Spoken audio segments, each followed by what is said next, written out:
Chapter 567. Ring ring ring. After Doc finished assigning the homework, the bell for the end of class rang. He thought for a while, then called Spicer up to the podium. Beastmen usually developed faster than humans. The 12-year-old Beastman Prince already had the height of an adult, and he walked with a powerful aura.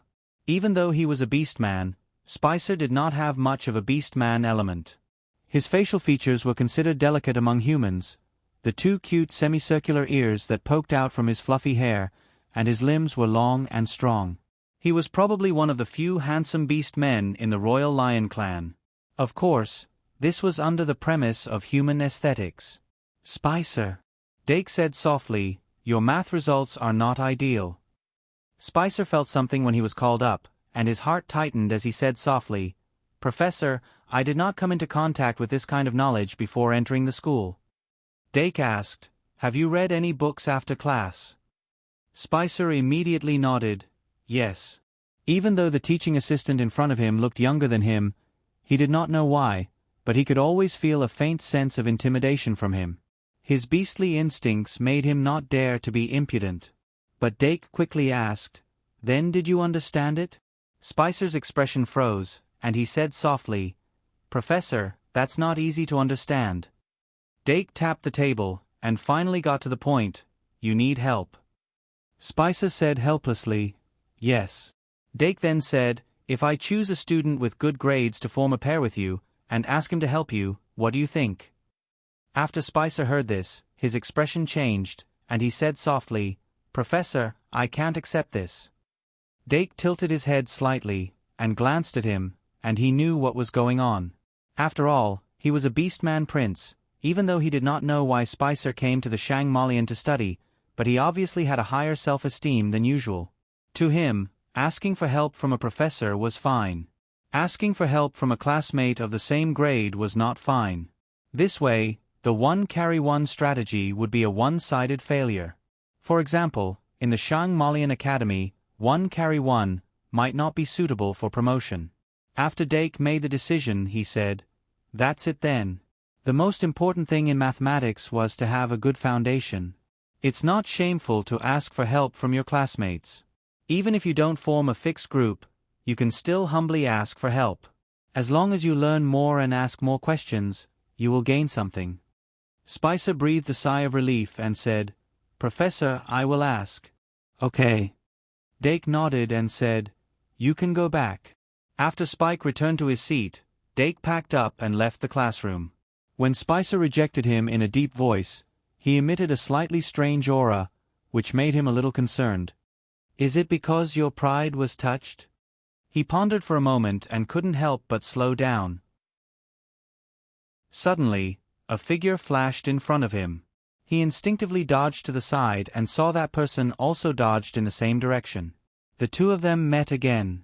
Dake stopped moving and the person in front of him leaned to the other side. After a few steps, he staggered to a stop. He asked with concern, "Student, are you okay?" I'm fine, the person said as he turned his head and suddenly said in surprise, "You're Dake Dimming?" Dake looked at his uniform and said, "That's me." "Senior, what's your name?" "My name is Cole Ocean, a third-grade student of the House of Fools." Cole Ocean took the initiative to say, "It's fate to be able to meet here. I wonder if you have a guide?" "Guide?" Dake's heart skipped a beat and showed a hint of curiosity. Cole Ocean's eyes flashed with a hint of surprise and said, "Yes, a guide. We third grade have a mission to guide the second-grade newcomers to complete their first dungeon adventure. If you don't have a guide, you can consider me as your senior." "Is that so?" Dake sized him up without hesitation. Cole Ocean had the standard height of a 14-year-old youth. His hair was brown, his looks were average, and his figure was not outstanding. He was a person who would be hard to find once he entered a crowd. It was hard to tell whether he was good or bad from his appearance. However, his sudden appearance and mention of a guide made him seem extremely suspicious. Cole Ocean seemed to have seen through Dake's concerns and immediately explained, "The guide mission rewards 1,000 academic credits. You know that it's not easy to accumulate academic credits. A top student like you doesn't need a guide to travel through the dungeon. If I can become your guide, it'll be equivalent to me getting the 1,000 academic credits for free. Dake nodded and understood. Then why should I let you get the 1,000 academic credits for free? Kolashin immediately said shamelessly, Isn't it the same to give it to anyone? Since we're so fated, why don't you give it to me? Of course, I won't take it for free. If you agree, I can give you information that's worth the money. Dake sized up Kolashin again and couldn't help but laugh. How about this? I'll use 500 academic credits to buy your information that's worth the money. Although the academic credits are halved, you don't have to do anything to get it. Isn't that more profitable? Kolashin probably didn't expect Dake to suddenly say something like this and didn't react for a moment. Dake was already prepared to turn around. If you don't want to, then I'll leave. No, wait. Kolashin hurriedly said. 500 it is. Why wouldn't I earn it for free? As he said that, he immediately took out a palm-sized notebook from his small bag and started writing. After he finished writing, he tore it off and waved it at Dake. Pay up and I'll give you the goods. Okay. Dake took out his school card and transferred the 500 academic credits to Kolashin without hesitation. Kolashin was shocked by Dake's extravagant behavior, but he didn't show it on his face. Only after the academic credits were transferred to his account did he say, Since we're people who have made a deal before, why don't you give me the guide's position as well? Dake took the piece of paper and immediately said politely, Senior, your shamelessness has really refreshed my knowledge. After he said that, he glanced at the information on the paper and strode away without looking at it in detail. It was only when his figure disappeared around the corner that Kolasis's lips curled into a sly smile. Clumsy acting. Dake sneered almost at the same time. Kolashin, I wonder who he is? He quickly arrived at the History of Magic classroom. After he sat down, he took out the piece of paper again and spread it on the table. Dake, is class going well? Deanna leaned her head back on the table and asked with a squint. It's going well, Dake replied and lowered his head to look at the content on the paper. Deanna asked curiously, What is this? Dake said, It's information about the boss's location on the 10th floor of the dungeon. Oh. Deanna sat up straight and was shocked after a while. What? Dake repeated word by word, information about the boss's location on the 10th floor of the dungeon. Then he twirled his pen and thought to himself, Why did Kolashin reveal this information to me? What is his intention? Is he trying to lure me to a certain location on the 10th floor of the dungeon, or is there something else? There's too little information. After a while, Dake put his thoughts aside and focused on class. At noon, Dake found Eve and Irene who were eating in the cafeteria and put their plates on the table next to Eve. Then, Deanna and Luo C followed him. He did not avoid Diana and Rose. Instead, he handed Eve a letter that was folded into the shape of a field and said, This is for you. You can read it when you get back. Eve put away the letter and didn't ask about it on the spot. Instead, she started to talk about the shop. The preliminary test of the dual disc ended with excellent results.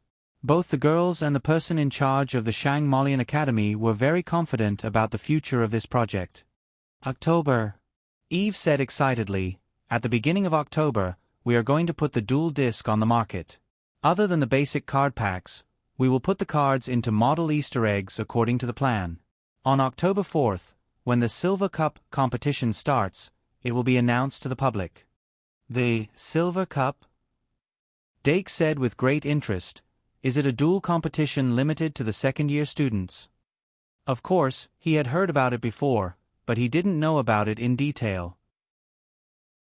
After all, compared to the Silver Cup, limited to the second-year students, he was more interested in the Gold Cup, which was open to everyone except the first-year students. Eve said, We only learned about it from Mr. Fernandi. Forrest Fernan was the person in charge of the Shangmalian Academy's external affairs. Eve briefly explained the outline of the Silver Cup. Deanna's eyes lit up and she said with great interest, This is much more interesting than the newbie competition. Eve smiled and said, The Silver Cup is the same as the Gold Cup. They are both large-scale competitions that are divided into the points competition and the main competition. As long as you get enough points in the points competition, you can squeeze into the main competition. There are a total of 8 places in the main competition, and it uses a double elimination system. Didn't your professor tell you about it? Dake continued, probably, it will be mentioned in the next 2 weeks. Eve said, I heard that for a competition like the Silver Cup, you only need to pay a registration fee of 100 points at the beginning of the competition. After that, you can get 100 points for every victory. After you advance to the main competition, the points awarded will be even more. Therefore, most of the students will sign up. When it came to points, Dake was not sleepy anymore. He immediately asked, the Silver Cup starts in October? Eve said, yes. On the afternoon of Friday, October 4th, there will be an opening ceremony for the Silver Cup. On the afternoon of Friday, November 1st, there will be an opening ceremony for the Gold Cup. The Silver Cup will last until Christmas. The Gold Cup is a year-round competition. Dake understood. It seems that the Silver Cup and the Gold Cup are regular competitions for the Academy to assist in teaching. According to Professor Cheong-Si's personality, he will most likely use the Silver Cup results as part of the second-year assessment. Dake's guess was completely correct. On Thursday morning, during the second dual class, Professor Pawa Cheong-Si introduced the Silver Cup in detail and directly announced that it would be a part of the practical assessment. The dual class was divided into a theoretical assessment and a practical assessment. The first year's duels were decided by scoring 2 random rounds of duels. However, Professor Cheong-Si obviously did not want to continue using the first-year assessment method. The results of the second year's experimental assessment will be based on the results of the Silver Cup and Gold Cup competitions, and the final score will be given.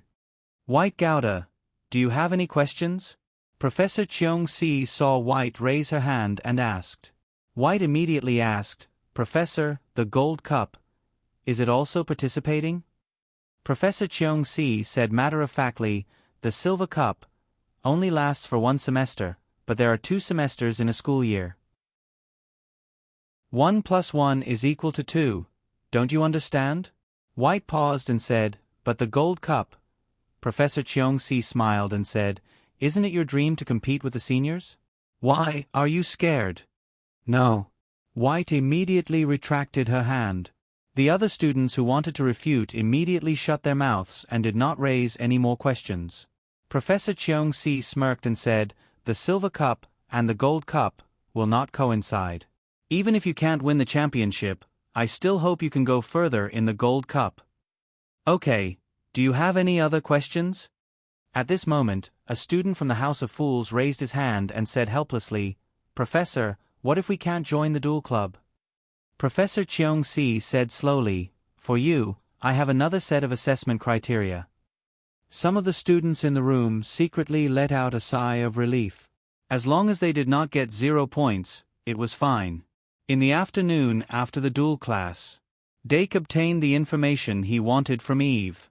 He returned to the dormitory and looked through the information. The photo attached to the information was of Cole Oshin, a third-year student from the House of Fools. Cole Oshin's grades in the academy were very average and had always been below average. His resume was also very clear. He was a commoner who was discovered by the academy by chance and received an invitation to enter the Shang Malian Academy. After he successfully entered the academy, his life path had undergone a huge change. Even the village he lived in had benefited from it. In just 2 years, it had changed from a village to a small town, and the living standards of the residents in the town had also improved. In addition, Cole Oshin had also been in contact with a baron in the nearby territory. According to the information, the baron had the intention of adopting him as his son. This was not a bad thing for Cole Oshin, who was born in a poor family. However, Cole Oshin did not immediately agree. Is he waiting for the right price? Dake knocked on the table and knew what was going on. On the surface, Cole Oshin did not have any obvious connections with any forces, but his information showed that he should be a relatively easy person to bribe. Money, resources, and power could easily confuse his mind. In other words, he is most likely just a mouthpiece. As long as it was a smart force, they would not expose their identity to such a person. If he wanted to use coal-ocean as a base to find the person behind him, the difficulty would naturally increase. In that case, should I accept this level 10 boss of the dungeon? Or should I accept it? Dake was somewhat uncertain. The 10th floor boss was related to the Door of Advancement mission. If he could take it down, he would be able to obtain the key to the 11th floor, which would be of great help to his future adventures. But if it was a trap? But in the end, who would set up such a stupid trap? Dake's doubts deepened. Moreover, it was only the 3rd week's Wednesday. He would only be able to enter the dungeon on the 4th week's Thursday. If it was a trap, wasn't this information a little too early? Although most of the elite monsters in the dungeon would not be included in the dungeon's respawn mechanism, what if they were killed by someone during the weekend? Wouldn't this information become invalid on the spot? After thinking carefully, Dake went to the club classroom and asked Senior Brittany to pass a message to Cole Ocean. At 7:30 in the evening, Dake placed tea and pastries in the club classroom's cubicle and received Cole Ocean. He was not aggressive, nor did he expose Cole's background. He only calmly asked about the source of the information. After hesitating for a long time, Cole Ocean finally spilled the beans.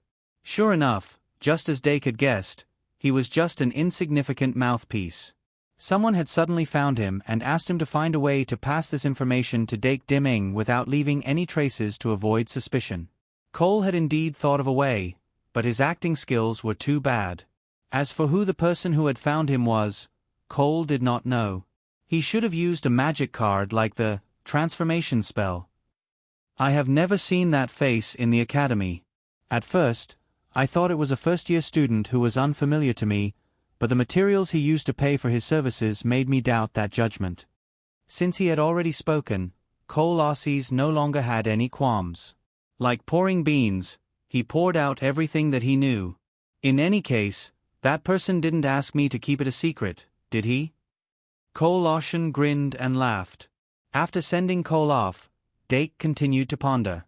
At about 8:30 he made a decision. Desire could not blind his heart. Greed could not dominate him. He decided to publish this information as a mission. Mission name, The Secret of Information. Mission description. Confirm whether or not there is a level boss at the coordinates indicated by the information. If there is, report what happened after killing it, and inform others of the reward. Watch out for traps. Mission restrictions, 3rd year and above. Mission reward, 500 credits. The mission reward was not much, but the main point was the information that came with the mission. If the information was true, then the information itself was the reward. What Dake wanted was to confirm the authenticity of the information, as well as the information related to the level boss mentioned in the information. That was not difficult. For the top students in the 3rd year, it was something that could be easily done. Dake put down his pen and prepared to go to the mission hall to publish the mission after the alchemy class the next morning. Since the start of the 2nd year, something unexpected had finally happened. But for some reason, not only did he not feel the danger, but he was also excited and even a little impatient. A peaceful life always needs a little flower to decorate it. Dake whispered softly, and then welcomed the vampire flower. Victoria and Phoenix, hand in hand, knocked on the door of the club classroom. It was Wednesday, and the first years finished their first astronomy class at the top of the spiral clock tower. Once class was over, Victoria and Phoenix could not wait to go to the 10th floor. They entered the club classroom and quickly got along well with the magic elves. Dake asked them about the astronomy class, and was surprised to find that their astronomy professor was actually a fresh graduate. Joseph Bruno was a 6th grade student in the School of Magic. During the Easter Duel Festival on the 1st of April, he stood with Dark on the podium of the Duel Festival. Dake had a deep impression of this senior. During the egg-smashing segment, he even smashed a group of piglets. So he successfully stayed in school? Dake couldn't help but think. It was not easy to stay in school in the Shang-Malian Academy. But that senior was able to win the championship in the Easter Duel Festival, which meant that he was really good enough. However, the first year's astronomy class was only in the category of interest classes, so it could be seen that Senior Bruno was not an official professor yet. Come to think of it, Ophelia Blood's secret passageway access card should have been obtained from him. Dake lowered his head and let out a chuckle. In the alchemy class on Thursday morning, Professor Zayer explained in depth about the composition of the Eye of Truth. And the assignment for this alchemy class was to absorb as much as possible. Professor Zayer would teach the students how to open the Eye of Truth in the alchemy class next Thursday. The Eye of Truth was an extremely rare secret technique that could only be mastered after establishing a connection with the Gate of Truth. Once the Eye of Truth could be opened, the alchemist could measure the value of things from the perspective of the Gate of Truth. The value of anything couldn't escape the judgment of the Eye of Truth. This was a secret technique that could only be mastered by a master alchemist after he had studied it to the extreme. Professor Zayer was able to let the students master it at the beginning of alchemy. If the alchemists in the past knew about this, they would be extremely jealous. After the alchemy class, Dake went to the mission hall and released the Secret of Intelligence. After that, he also accepted the official missions, Safety First, and The Door of Advancement, from Window Nodes. In addition to these two missions, the new adventurers would also accept the mission of collecting materials. But Dake considered that he didn't have a dungeon storage box, so he didn't accept the mission. He had sufficient academic credits and didn't need the society points, so he wasn't interested in the mission itself. When he was about to leave, he discovered that the mission of Secret of Intelligence had been taken by someone else. Good morning. Chapter 568. So fast. Dake's heart skipped a beat. He looked around and walked towards the mission wall. The mission wall at the side of the hall was a projector that could refresh the mission data in real time. Compared to the club card that only refreshed at 6 and 12, the mission panel was clearly more accurate. He moved his gaze and quickly found the Secret of Intelligence mission. Let me see, the person who accepted the mission is Mary Bond. Hey, are you calling me? The sudden voice behind his ear gave Dake a fright. He adjusted his expression and turned around. As expected, he saw Senior Mary, who had already been promoted to the 3rd year. Is this the mission you issued? Senior Mary waved the copy paper in her hand and revealed a sly look. Dake looked up and said, "Good afternoon, Senior Mary. What a coincidence." Mary smiled. "It's not a coincidence. I saw that you issued the mission, so I accepted it. I'm planning to go to the underground city tomorrow afternoon, so I'll do it for you." "All right. Do you have a guide?" "Remember the website, VIP. VIP. Dake said with some regret, "I want to go to the underground city alone. It seems that we're still lacking some fate." Mary pretended to sigh. "Then can you reveal why you issued this mission? You also seem to have indicated to be careful of traps." Dake shrugged and said, "Someone purposely sent that information to me. I want to see what he's made of." Mary rolled her eyes. She knew that there must be something else, but she didn't continue asking. Instead, she patted Dake's shoulder and said, "If there's any trouble, you can find me. Don't be shy." "Mary," a senior called from afar. "Coming." Mary replied. She waved at Dake and said, "I'll be leaving first. Bye." Then she hurriedly left. Dake nodded slightly and left the mission hall. The number of second-year students entering and leaving the mission hall these 2 days was unusually high. Those non-official missions with simple requirements were often snatched up as soon as they were issued. As a result, Dake's magic elves didn't receive many missions. They were so angry that they meowed in the club classroom. But for a specialized student like Meow Meow, there was no need to worry about not having enough missions.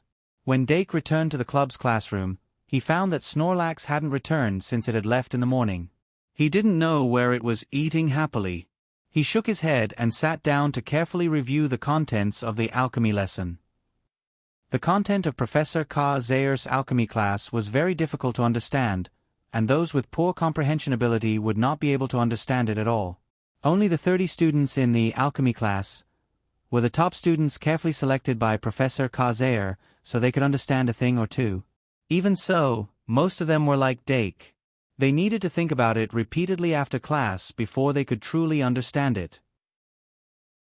The situation was similar to Professor Midya's astrology class.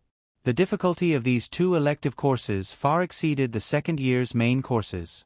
In order to master these two classes, Dake spent a lot of his free time. And even he was like this, let alone little Ibu. In order to let little Ibu better understand the contents of astrology class, Dake had to teach by example.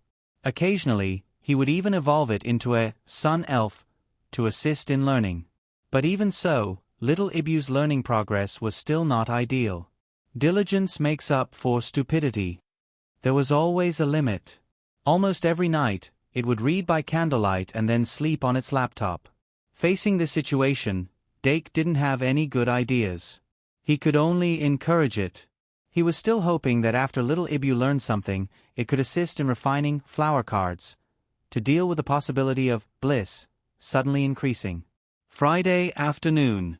As soon as the hub to Traveler's Street opened, students rushed in. With the idea of buying early and finishing early, Dake entered Traveler's Street and spent 2 to 3 hours to buy all the materials needed for the first directional refinement. The target of directional refinement this time wasn't hard to guess. The core material on the list was the Adalo bug's eyeball. A list of 10 Adalo bug's eyeballs. The final result of refinement would naturally be a magic guide spirit with similar characteristics to the Adalo bug's eyeball. Among them, the easiest one to associate with directional refinement was the illusion bug. Within the scope of the abilities of the students who first came into contact with directional refinement, illusion bug was a very standard 2-star magic guide spirit card. The magic guide spirit created from it would usually be a purple card with 2 sure kill skills. One of the sure kill skills was the fixed Eye of Illusion Breaker. Its greatest effect was to break illusions and dispel invisibility. For the little mages, this was the first method they could use to break invisibility. Whether it was in a magic duel or in a real adventure, opponents who could conceal themselves were extremely difficult to deal with. A conventional method to break invisibility was naturally a necessity. Other than the Eye of Illusion Breaker, the second sure kill skill of the illusion bug was related to its second attribute. The first attribute of the illusion bug was bug. The second attribute could be flight, poison, fairy, and light. According to the different attributes, the types of the illusion bug were slightly different. The supplementary materials on the list were thus divided into 4 categories. The price increased progressively. The cheapest, Feather Illusion Bug material cost 500 credits. The most expensive, Spirit Illusion Bug material cost 1,500 credits. Dake did not intend to create 2 illusion bug cards. He only bought 2 sets of Spirit Illusion Bug materials. One of them was kept as a backup in case he failed. The illusion bug was still very useful in nature. However, its combat ability was relatively low. 1 card was enough as a supplementary card. After that, he stopped at the Duel of the Whole People and Kitty Flower Shop shops for half an hour each before leaving Traveler's Street. Following that, it was basically time for studying. Compared to the rest of the students, Dake Diming's weekend life was undoubtedly dull and boring. He could only obtain a limited amount of joy from the sea of knowledge. In between, he would bask in the sun with the kitty flowers. In the evening, he would drink a cup of black tea and watch the sunset. As for the rest of the students, if they weren't rushing about in the mission hall, they were sweating and singing praises of their youth in the newbie competition. At 2 in the afternoon on Sunday, after receiving the mission completion notification, Dake once again went to the mission hall and received the mission information from Senior Sister Mary. The mission was completed smoothly. The crusade against the boss was successful. Did we encounter any traps? Dake first skimmed through the information before putting it away and returning to the club's classroom. Then, he opened the information again and carefully read it. Senior Sister Mary's handwriting was very delicate. It was very different from her own style. It was easily recognizable as a woman's handwriting. Her writing was also very delicate. Reading it step by step, it was as if she was there. For this trip to the underground city, Senior Sister Mary was in a group of 3. Her ultimate goal was to explore the 23rd floor of the underground city. However, that was their itinerary. The information didn't go into detail. In fact, just as he said, the secret information mission was just a matter of convenience. When Senior Sister Mary entered the underground city on Friday afternoon, she directly used the door key 1/1 to teleport to the 11th floor's safe zone. Of course, the so-called safe zone was the entrance to each floor. There was a special magic marker at the entrance to each floor of the underground city. The magic waves released from the marker would have a repelling effect on monsters, so there was a relatively safe environment. However, repelling didn't mean prohibiting entry. There was still the possibility of monsters entering. Therefore, in the safe zone, one couldn't completely let down their guard. After Mary's group of 3 entered the entrance to the 11th floor of the underground city, they directly went back to the 10th floor and searched according to the coordinates stated in the information. They spent less than an hour and successfully found the boss of the 10th floor. It was an undying species called the Armored Swordsman. Among the bosses that appeared on the 10th floor, it was one of the stronger types. The body of the Armored Swordsman had long decayed. Even its bones were scattered with the wind, leaving only a thin layer of flesh stuck to the inner wall of the armor. However, that was its main body. The empty armor was only the Armored Swordsman's disguise. If the flesh on the inner wall of the armor couldn't be completely removed, it wouldn't die. However, under the suppression of absolute power, the Armored Swordsman didn't last long before it was killed. After its death, the remaining power in its body condensed on the left arm armor. It was an excellent material for refining equipment cards. In the main hall guarded by the Armored Swordsman, Mary's group of 3 also found an iron treasure chest. There were many items in the treasure chest. They even made a list of the items in the information. However, Dake looked from the beginning to the end and didn't find any special items. It was obvious that the most valuable item in this crusade was the armor dropped by the Armored Swordsman. That was the end of the information that Senior Sister Mary submitted.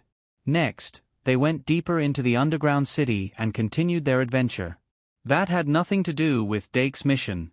After Dake finished reading the entire information, he couldn't help but fall into deep thought. This was an unexpected development. The existence of the 10th floor's boss, the real treasure chest reward, and the non-existent trap. All of this meant that the information provided by Cole Larson was completely correct.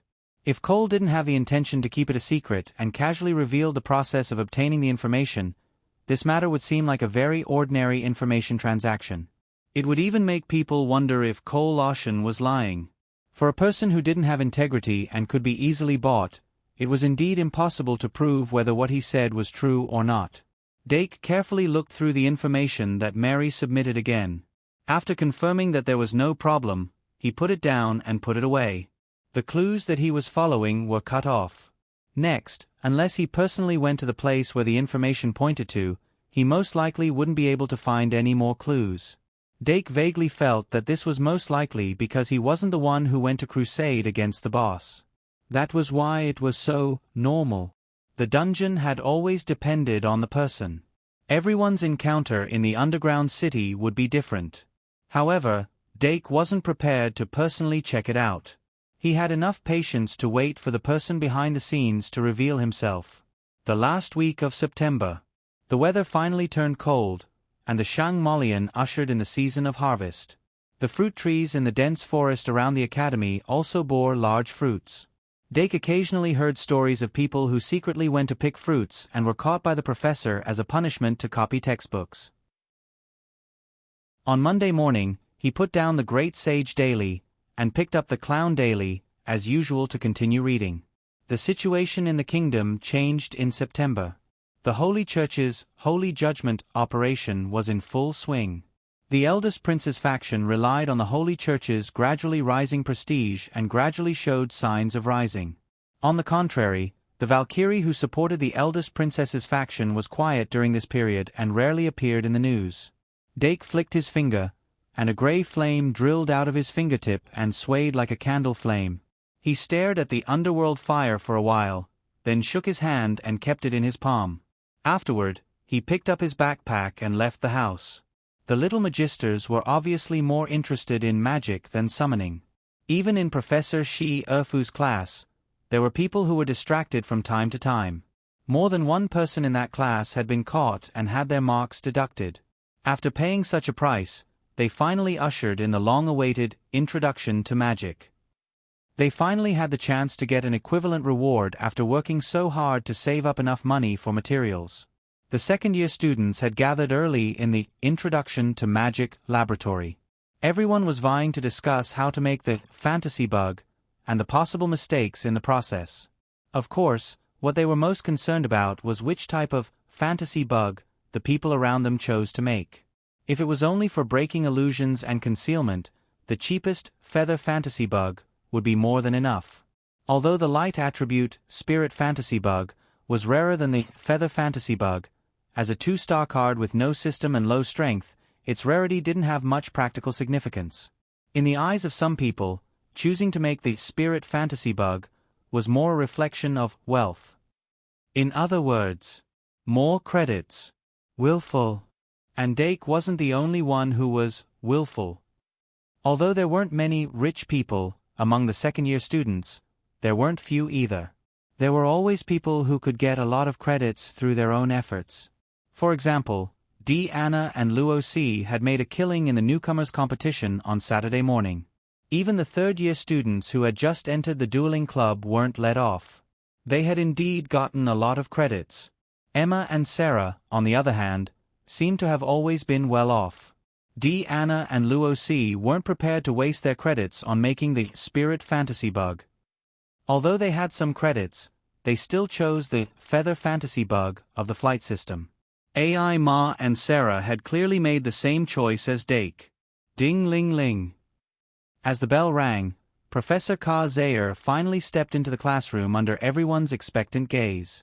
Let's get straight to the point. Today, we'll start learning about directional magic. Good morning. I fell asleep in front of the computer and updated late. Chapter 569. I'm sure everyone here already has some understanding of today's experiment topic. That's right, it's the directional refining of the fantasy insect. Professor Ka Zayer wrote down the formula of the fantasy insect on the blackboard and turned around. Directional refining is still a bit difficult for you, but the fantasy insect can be said to be the easiest type to refine. It has always been used as a practice for beginners, and it doesn't have a high requirement for the magic language. Next, I'll spend half an hour explaining the refining method of the fantasy insect in detail, and then we'll start the experiment. If there's anything you don't understand during the experiment, you can ask. Don't be afraid of failure, it will become the experience for your next success. The second-year students were already familiar with Professor Ka Zayer's teaching method, so they immediately picked up their pens and listened attentively to the lecture and took notes. After waiting for half an hour, the students took out the materials and began to do the procedure step by step. Professor Ka Zayer also walked down from the podium and patrolled back and forth in the classroom. Directional refining is indeed much more complicated than basic refining. Dake settled down and began to make the fantasy insect card. Even though Professor Ka Zayer called the directional refining of the fantasy insect a practice for beginners, its degree of complexity was not low at all. The main reason why it was used for teaching was because it had a very low requirement for the magic language. 1 second to remember https://m Vipkanchu. VIP. Under normal circumstances, the directional refining of the magic fairy would use the magic language to assist in the compilation process, and the compilation process was different from person to person. It needed to be adjusted according to the environment and the changes in one's magic power, so it had a very high requirement for the magic language of the magus. The fantasy insect had a fixed format, and one only needed to fill in the magic language according to the format. In addition, the refining of the fantasy insect also involved a variety of materials, and there were detailed regulations for the addition of each material, and no mistakes could be made in any of the links. Basically, the formula of the directional refining was like that. Only by eliminating all the branches of the refining process through layers of screening could the entire refining process change from a lush tree to a straight trunk without a single branch, and the final refining result could be guaranteed. To develop a directional refining formula for any kind of magic fairy, one needed to have a very high degree of understanding of the creature and the required materials, and then go through countless experiments to finally have a chance of success. It required a very high level of knowledge for a magus. Of course, not every magus was interested in independent research and development. Those magus who specialized in combat were more inclined to use as soon as possible. From the existing refining formula, they chose the most suitable for themselves, and use it as a basis after making adjustments. Even a hero who was crowned as a sage, like Claire, really going into research after the war. Therefore, there was a distinction between the academic and the combat magus. Of course, most magus, of course. Dake didn't run into too much trouble during the refining process of the fantasy insect. Although the refining process of the fantasy insect was more complicated than the curse cage or fusion, the overall difficulty was much lower.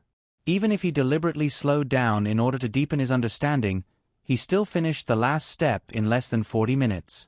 Professor Ka-Zayer paused by his side for a moment, then turned and walked in the direction of White and Luo boat. Dake smiled and cut open the light cocoon around the magic card. Immediately after, a trace of warmth flowed out. It was the light element aura of the fantasy insect. As the light cocoon dissipated, the light element, fantasy insect, appeared in his field of vision. Dake used a pair of tweezers to pick up the sticky magic card and rinsed it under the faucet, then brought it in front of him. The students in the classroom were all very serious, and no one noticed that someone in the corner had already finished an experiment. Dake injected a bit of magic power and carefully observed it, seeing the edge of the fantasy insect emitting a faint purple light. It's a standard purple card. It was exactly as expected. A glowing lava was drawn on the surface of the fantasy insect card. Perhaps because it was of the light element, the lava's surface was very transparent, and there was a faint sense of transparency. On its back, there was a pair of small transparent wings that were emitting light. As the core material of the Adalo worm's eyeball, it wasn't reflected on its appearance. There were no spots on the sides of its body like an eye, and it was completely white. 2 stars. Dake injected more magic power and quickly received information. Card name, Fantasy Insect. Type, Sprite card. Level, Foral, Race, Insect. Element, Bug/Light. Magic power, 800, Attack, 300, Defense, 300. Ultimate skill, Illusion Breaking Eye, Morning Death. Insect, dual attributes of Bug and Light, below average attack and defense, barely passable magic power, M. The Fantasy Insect is a magic guide sprite used for support, and its main focus is on its ultimate skills. Let me see what the other ultimate skill is other than the Illusion Breaker Eye. Dake looked down and frowned slightly. Morning Death? It was an ultimate skill that he had never heard of before. Apart from the Illusion Breaker Eye, the Fantasy Insect usually had another ultimate skill that matched its element. But this, Morning Death, was it playing the role of a mayfly? Dake couldn't help but take a closer look.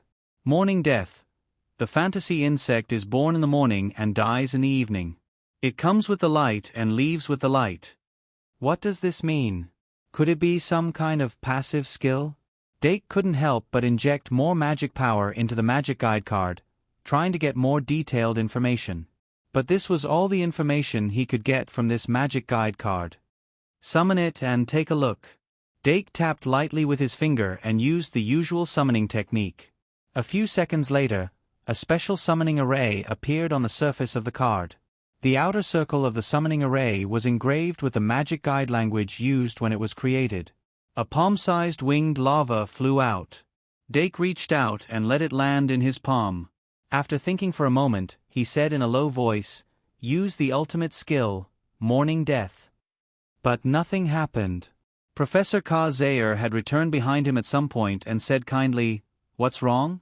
Did you run into a difficult problem?" Dake took a light breath and said, "Professor, the second ultimate skill of my fantasy insect is called Morning Death. I really can't confirm its effect." Morning Death?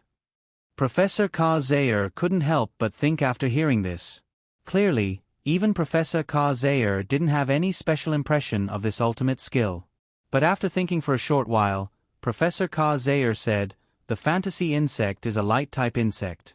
Occasionally, an extremely rare and special individual will be born in its colony. Just like the name of the ultimate skill, they are born when the sun rises and disappear when the sun sets. Then, on the morning of the second day, if the sun rises as usual, a new fantasy insect will be born where the fantasy insect disappeared. Then, it will disappear when the sun sets. This cycle repeats. There's actually such a species?" Dake couldn't help but say, "Since it's born in the same place, could the fantasy insect that's born after it disappears be the same one?" Professor Zayer couldn't help but frown and say in a low voice, "You're saying that it's reborn when the sun rises, and not giving birth to new children?" "I don't know." Dake shook his head. "It's just a guess. Has no one ever confirmed it before?" Professor Zayer said, "Fantasy insects are rare in nature, let alone those special individuals that are born in the morning and die at dusk. Before you told me that it had such an ultimate skill, I always thought it was just an author's fabrication." Dake sighed. "It's a pity that my fantasy insect is only a magic guide sprite. It can't be used to verify my conjecture.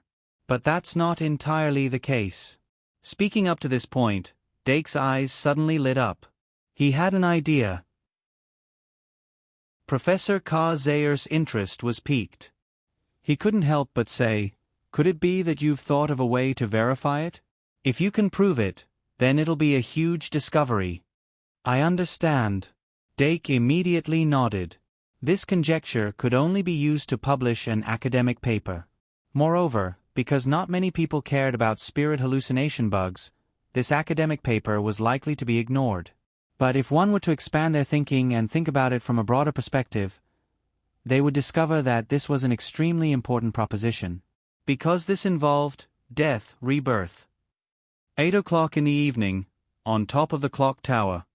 Dake and Professor Zayer agreed on a time and put the fantasy insect back into the card. Then, he buried his head in thought and recorded down the problems he encountered during this refinement. After that, he directly gave the remaining materials to D. Anna and Luo C. The 4 types of illusion worms, with different attributes, required the same materials. If D. Anna and Luo C. didn't have enough materials, they could use them. If they wanted to try refining fantasy insects, they could also use a set of materials. D. Anna and Luo C. were naturally overjoyed. Time flew by quickly. Very few students were able to complete their experiments before the end of class. Most of the students used up all of their materials after repeated failures and couldn't continue. Successfully making an illusion worm became this week's homework. Dake didn't use the Great Sin card on the fantasy insects right after class. He spent more time looking for information in the library to ensure that he had a better understanding of the fantasy insects. Among the 4 types of fantasy insects, the winged fantasy insect with full wings flew the fastest. The poisonous fantasy insect with a green hue had a small poisonous horn. The fairy fantasy insect was a light pink color. While it had the illusion breaker eye, it also seemed to be able to create illusions. Under normal circumstances, the fantasy insect had the ability to purify abnormal statuses. This usually appeared on the second killing move. The rare individuals mentioned by Professor Zayer were indeed secrets. Perhaps they could only be found in an extremely small number of unique books. Dake flipped through them for a long time but still couldn't find them. 8 o'clock in the evening. The curtain of the night was completely dark. The castle emitted a faint and cold atmosphere. Dake received Professor Zayer in the club's classroom. It was the professor's first time visiting the Magical Zoology Club's classroom. The first thing he noticed when he entered was the well-fed idler bird. He couldn't help but be surprised. He probably hadn't thought that the Magical Zoology Club would live up to its name. "Good evening, Professor." After Dake made a cup of black tea for Professor Kazair, the two of them continued with the topic of the fantasy insect and had a profound and simple conversation. Then, Dake brought Professor Kazair to the empty space between the 6 classrooms. The curious members of the club naturally followed. "Can we begin?" Professor Kazair was a little impatient. Dake nodded and took out the fantasy insect magic card to summon first. In the blink of an eye, a glowing lava with short wings appeared in front of everyone. From the moment of birth, life is born in the face of death. This kind of rare, spirit illusion insect was a perfect example of this. "Ibu, come here." Following Dake's soft words, little Ibu, wagging its fluffy tail, quickly walked over. Dake took out Pride too and softly chanted. Ibu completed the transformation from 1 star to 2 stars in the light. In its skill column, there was an additional field skill called Great Sunny Day. Everything was ready. Dake turned to the fantasy insect and couldn't help but pause. He said, "Professor." Professor Kazair nodded, took out his magic wand, and lightly tapped the fantasy insect. This 2-star magic fairy was like a withered flower petal. In the end, its magic dissipated, and it embraced death. This was why Dake didn't activate its intelligence. He needed to conduct a life and death experiment on it. "It's your turn now." Professor Kazair retracted his magic wand, his gaze fervent. Dake squatted down and gently stroked Ibu's head.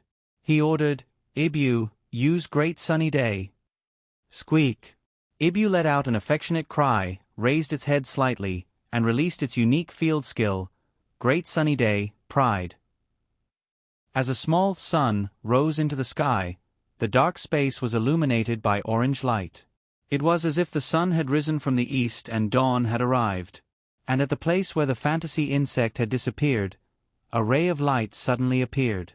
Then, more and more light gathered in the center, condensing into a small ball of light.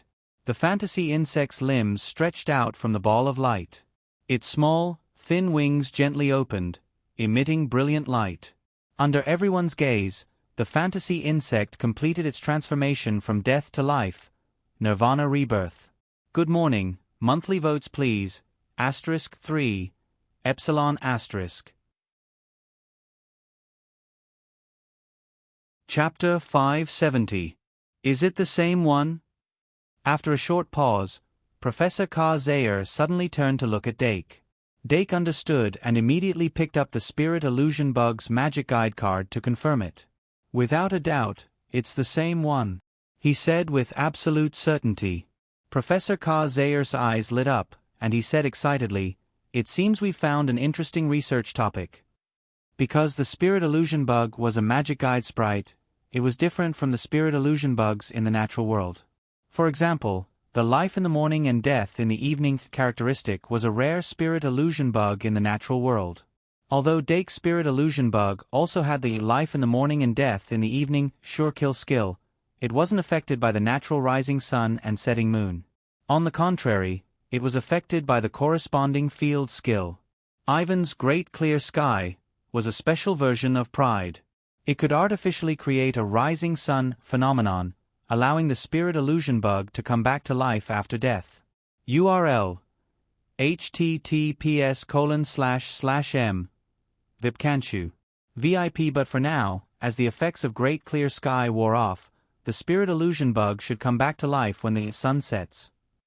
Professor Kazair raised his head to look at the little sun in the sky and asked, "How long does your field skill last?" Dake said, 5 rounds, which is 2.5 minutes. "Then we'll wait a bit." Professor Kazair nodded and waited patiently. After 2.5 minutes, the sun sets, and the effects of Great Clear Sky gradually wore off. The Spirit Illusion Bug that came back to life really did die on the spot. It seems we can basically confirm the Spirit Illusion Bug's life in the morning and death in the evening characteristic. Professor Kazair muttered to himself, "But how is it able to come back to life after such a long time? It's not an undying species. When its body disappears, where does its soul and consciousness go?" Dake said in a low voice, "If the Spirit Illusion Bug can live in the morning and death in the evening, doesn't that mean it can live forever?" Professor Zaire suddenly turned to look at him with a serious expression. "You're right, it can live forever." "Guess what I thought of?" Dake was puzzled. "What?" Professor Zaire's lips moved, and a voice was transmitted directly into Dake's mind. It was 2 words. Demon King. The Demon King's immortality had always been considered an unsolvable mystery. In the past, in order to decipher the mystery of the Demon King's immortality, humans had even specially organized a Conference of the Sages. However, even if they gathered the most famous sages and great mages at that time, they still couldn't completely decipher it. The Demon King could create thousands upon thousands of reincarnation vessels. Once he was killed, he would be reborn in one of the vessels, no matter how far away he was from the container. It didn't matter how strong the enchantment was.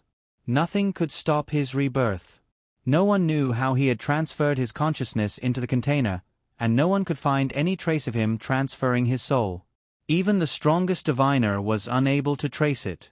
This was completely different from the rebirth of undead species. It was even more mysterious than the phylactery of the Lich. This was the Demon King's deepest secret, and also the reason why humans were still unable to truly kill him.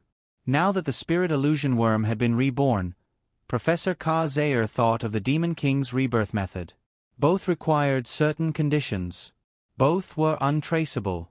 However, if there was any overlap or similarity between the two, it was impossible to say. Professor Zaire only had a vague feeling that there might be a connection. The Demon King can create vessels from living beings and obtain the vessel's talent. Among the thousands upon thousands of vessels, perhaps one of them is a rare spirit illusion worm. Life in the morning and death in the evening, death in the evening and life in the morning. When the vessel opens its eyes, it is already the Demon King. Unfortunately, there is no evidence to prove that the Demon King is reborn in the morning. We need more data to analyze and discover. Compared to the secret of immortality, Professor Zaire was more interested in the secret of the Demon King's rebirth. He and Dake talked for half an hour in the club office before quickly leaving. Before leaving, the two agreed to do the experiment at the same time tomorrow night. Dake, who was alone, continued to think. Even though he didn't think the Demon King had the qualifications to become a threat in the future, if the Demon King didn't die, there would always be variables. I wonder how the Demon King is right now. Did it lose its memory or become retarded? Can it still follow the original game's plot and join the warm family of Shang Malian Academy? In the end, in the original game, how did the protagonist completely kill it? Dake suddenly realized that he hadn't thought about this before. Since the Demon King was indeed killed in the original game, it meant that there was a way to completely eliminate it. In other words, in the original game, the team with the protagonist as the core must have solved the Demon King's mystery of immortality. As for the original game, it was a game with the Academy as the stage. Did this mean that the clue to solving the Demon King's mystery of immortality was in the Academy? For example, every second-year student would learn how to create the magic insect card. Dong dong dong dong dong. Dake knocked on the table faster and faster. He faintly felt that he had found some clues. There was only 1 week left before the dungeon was open to second-year students. The students were obviously more enthusiastic about physical training. They couldn't wait to transform into a muscular golden wheel and show off their physical abilities to Professor Cheong-si in the dual class. Dake completed another in-depth lecture in the mathematics class on Tuesday. However, he spent more time teaching the basics. He realized that some first-year students weren't as smart as he thought. Education wasn't just for the top students. Those who started late or those who were not as bright as the other students were also part of the student body. He tried to make it so that Spike Leon could understand. Then, he increased the difficulty of the homework so that the top students could have room for improvement. On Tuesday and Thursday afternoons, he would have regular exchanges with Professor Murnau. Each exchange would last about half an hour. This didn't take up too much of his time, but it could bring him a lot of benefits, especially in terms of his understanding of mathematics. Even though Professor Murnau was old, his ability to absorb knowledge was still frighteningly strong. Dake always felt that if he continued to exchange for 10 days or half a month, his foundation would be completely drained. However, the exchange was mutual. The little stock in his stomach that had stagnated after he graduated from university had finally increased. In the long run, he might be able to learn some magical techniques that could increase the speed of thinking in a short period of time.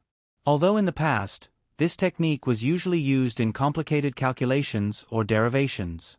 However, if he could master the quantity, it wouldn't be impossible to use it in a magic duel. On Tuesday afternoon, Professor Nini gave a complete explanation of the monsters that might appear in the first 10 levels of the dungeon. And on Wednesday morning, during the second duel class, Professor Cheong-si really did start a physical assessment. The assessment was unexpected. It wasn't a simple sprint or long-distance run. It was a directional cross-country within the school grounds. Although Professor Cheong-si called it a simulated adventure assessment, it was undoubtedly a directional cross-country. Before the duel class started, there was no information about the assessment, so the little magisters were completely unprepared. Therefore, when Professor Cheong-si announced the rules, many people were stunned. After a while, they suddenly gathered together to discuss. Quiet. Until Professor Cheong-si's slightly lazy voice entered everyone's ears, the noise in Venue 1 gradually stopped. Then, Professor Cheong-si called the heads of each department and instructed them to give out the mana harvester for the assessment. I think most of the students have already seen the Safety First mission.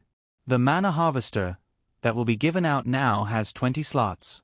If your ranking is in the top 40, you can take it away. Otherwise, hand it in. After hearing this, the students couldn't help but look at each other, and they had a goal in mind. Although the mana harvester wasn't expensive, it wasn't cheap either. The price of a high-quality mana harvester with 20 slots was usually above 100 credits. If they could squeeze into the top 40 in this assessment, it was equivalent to saving 100 credits. This wasn't a small amount. Of course, the top 10 in the assessment will be rewarded with different amounts of credits. Professor Cheong-si looked satisfactorily at the students, who had changed their expressions, and continued speaking. Next, I'll transmit the map for the exploration to everyone's department card. The mana that everyone needs to gather will be marked. You can check it yourself. In addition, the specific rules and assessment indicators have been posted on the bulletin board. Those who haven't memorized them can take a look. It's now 10:10 a.m. on the 25th of September. After the distribution of the mana harvester, the assessment will begin. The assessment will last for 3 hours and will end at 1:10 p.m. Do you understand? Understood. Louder. Understood. Very good. After the assessment ends, those who haven't gathered the required mana, as well as those who are in the bottom 40, will be prohibited from entering the dungeon before Halloween. Oh, greater than over equal to. Oh ah. Amidst the cries of agony, Doc quickly got his hands on the mana harvester. It was a circular object with 20 compartments. By injecting mana into the button in the middle, the mana harvester could be controlled to extend a hollow needle. When the needle was close to the mana marker, it could be used to absorb the mana. He fiddled with it for a while and said earnestly to Anna, who was beside him, "After you're dismissed, read the rules and take a good look at the map. You can do it." Anna blinked and asked, "Can't we go together?" Dake smirked and shook his head slowly. Anna immediately turned her head and looked at Luo Si. Her big eyes were filled with cuteness omega. However, Luo Si took a step back and shook his head. Anna, we'll be opponents from now on." Without a sound, the team that was originally gathered together had already spread out in all directions. Even White and Luo both laughed awkwardly and distanced themselves from each other. They encouraged each other from half a meter away. That was because 40 failed mana harvester was too many. Moreover, once the magic markers that needed to be collected overlapped, they would become direct competitors. No one wanted to watch their classmates risk their lives in the dungeon for the next month. That would make them feel awkward. Moreover, some of them had contacted their Year 3 seniors in advance and reserved the guide. If they didn't qualify to enter the dungeon, wouldn't they die? When the atmosphere became tense, the mana harvester was finally released. Dismiss. Professor Cheong-si shouted, and the students immediately moved. Some of them rushed to the notice board, some rushed out of Combat Hall 1, and some started to climb up the stairs. That was because one of the mana markers they were looking for was in Combat Hall 1.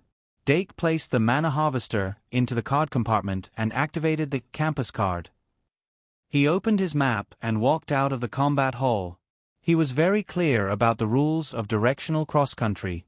Professor Cheong-si had set up mana markers in the entire academy, except for Traveler Street and the dungeon.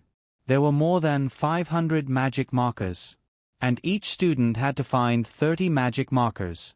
Each magic marker could be harvested 10 times. They needed to pick 20 out of the 30 magic markers within 3 hours to collect them. It didn't seem difficult, but the Shang-Molian Academy was really big. When they lived in the castle, they already had that feeling. If they walked out of the castle and looked outside, they would find that the academy was shockingly big. According to Professor Cheong-si, each mana marker had a mechanism in front of it. They had to break through the mechanism to come in contact with and collect mana. During the 3-hour examination, the students were not allowed to use magic cards to hasten their journey. They could only run on their 2 legs. In addition, the students could interfere with each other and compete with each other, but they weren't allowed to directly attack each other, injure each other, or trap each other for more than 3 minutes. If more than 10 of the 30 mana markers couldn't be collected, then they could only face failure.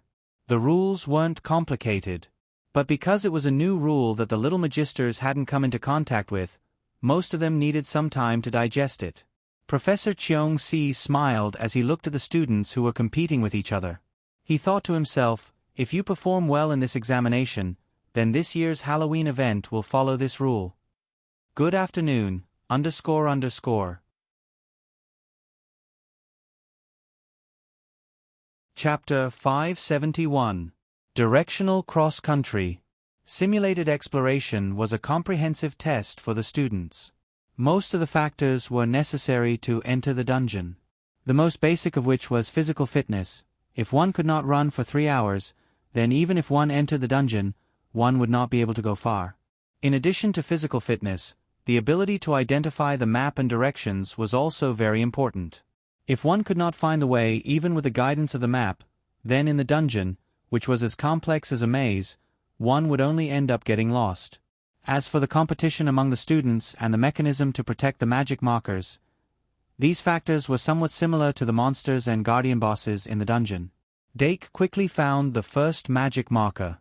It was a decorative painting of a ghost in the washroom on the 3rd floor of the castle. In order to collect magic from the decorative painting of a ghost, one had to answer the question raised by Miss Ghost. It was a mathematical problem. After a short moment of surprise, Dake completed the answer in 2 minutes.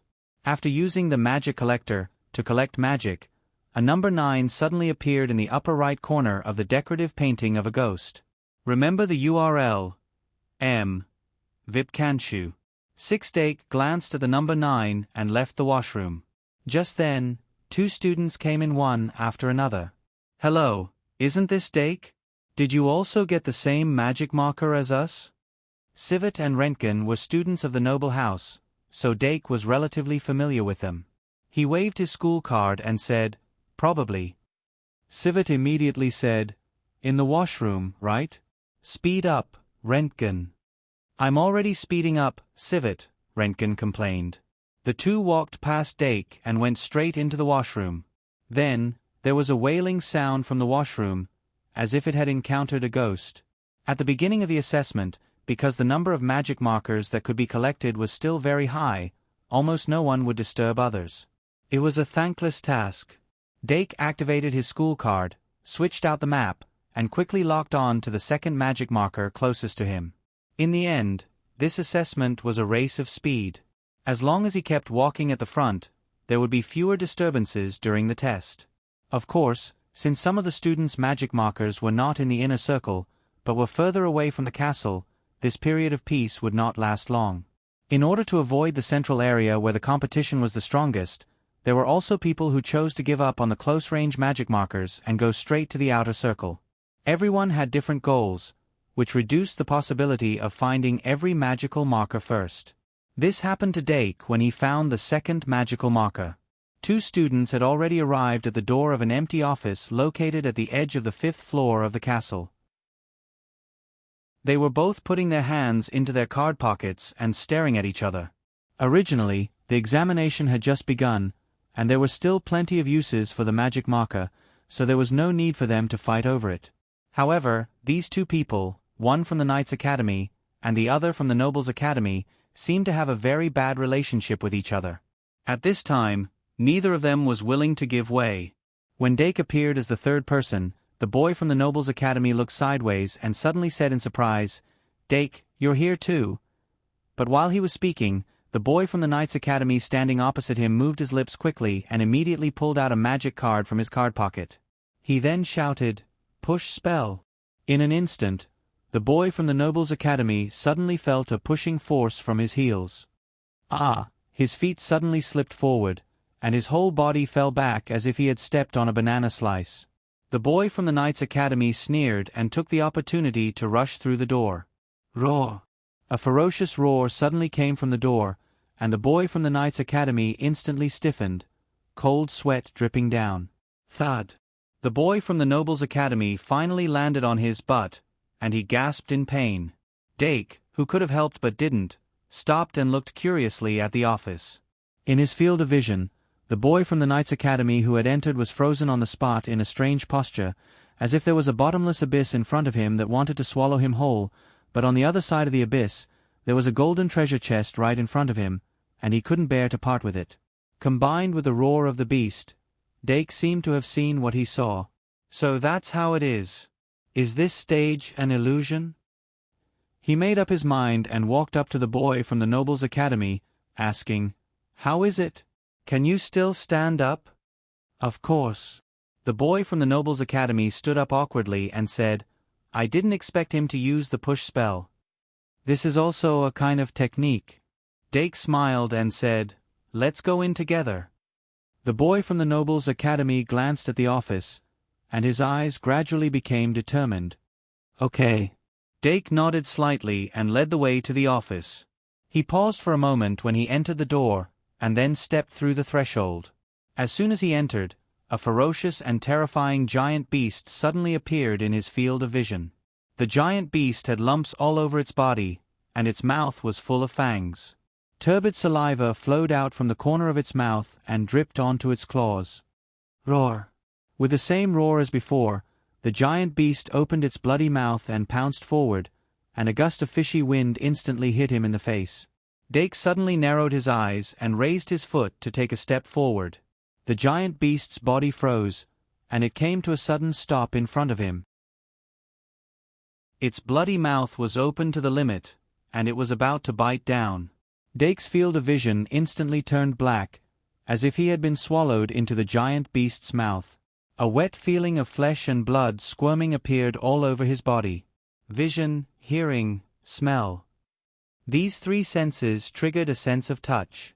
Everything was really inconceivable.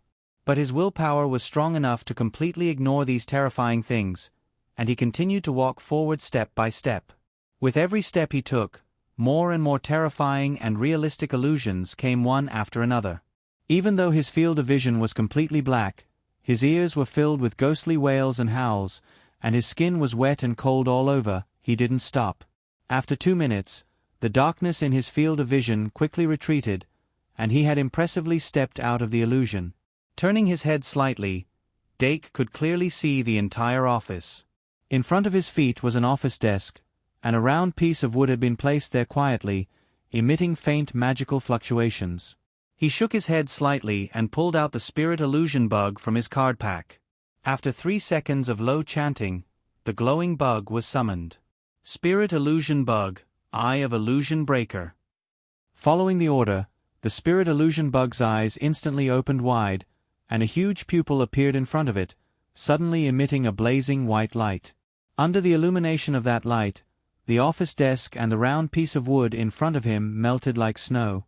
A meter away, the real office desk and the magic marker were revealed. After gathering enough magic from the marker, Dake saw a number 9 quietly appear on it. He then turned his head and glanced at the two students who were bravely advancing. He then passed between them and left the office. I hope they don't make a mistake, or else I'll have to start all over again. Dake's simulated adventure test went very smoothly. The second-year students, no matter which college they were from, generally wouldn't use a magic conducting card on him. Even if he encountered a situation where many people were fighting over it, he could communicate with them amicably and smoothly obtain the magic. And when the students saw him, they would often stop fighting and get along with him amicably. That situation went on for more than an hour. When time started to run out, there were finally some changes. Dake didn't deliberately speed up along the way. After more than an hour, he had only gathered 17 boxes of magic, and there were still 3 more markers that he hadn't found. He had long since left the castle and arrived in front of the circular building at the entrance to the underground city. Is it in here? Dake glanced at the map and couldn't help but raise his head. The circular building, which looked like a Roman palace, had only 2 floors. The first floor was more than 20 meters high, and the second floor was more than 10 meters high. On the periphery of the first floor, there were neatly arranged stone pillars carved with the pattern of monsters. Stepping into it, it was as if he had traveled through time and arrived in the ancient era. An ancient and boundless aura instantly hit him in the face. In the building, there were shouts one after another. Obviously, there were already many people inside. Looks like there are a lot of people? Dake hesitated for a moment, but still walked inside. The deeper he went, the clearer the shouts became. His ears twitched, and he said in surprise, "Is Anna inside too?" So he subconsciously quickened his pace. He passed through the stone pillars, then entered the spacious passage, and went straight ahead. After a while, the front suddenly opened up, and an extremely spacious open-air square came into view. Even though it wasn't the first time he came here, Dake still couldn't help but be attracted by the 12 colossal statues in the square. Immediately, he suddenly discovered that on top of one of the colossal statues, there was a huge one, floating. This one was extremely conspicuous, and it caught people's attention at a glance. And the magic marker of this place was placed on top of this colossal statue. Dake couldn't help but want to complain, does this want people to climb up? They couldn't ride on the magic elves, and they couldn't let the magic elves collect for them. If the person who drew this magic marker didn't have a magic card like the flying spell, wouldn't they have to climb up? Fortunately, the one chosen was the monstrous statue with a lion's head and a human's body, and not that exaggerated angel statue. Dake retracted his gaze. The second-year students were quarreling at the foot of the lion's head colossus. Other than Anna, there was also White, Luo Boat, and Dolong. Good lord, these 4 people.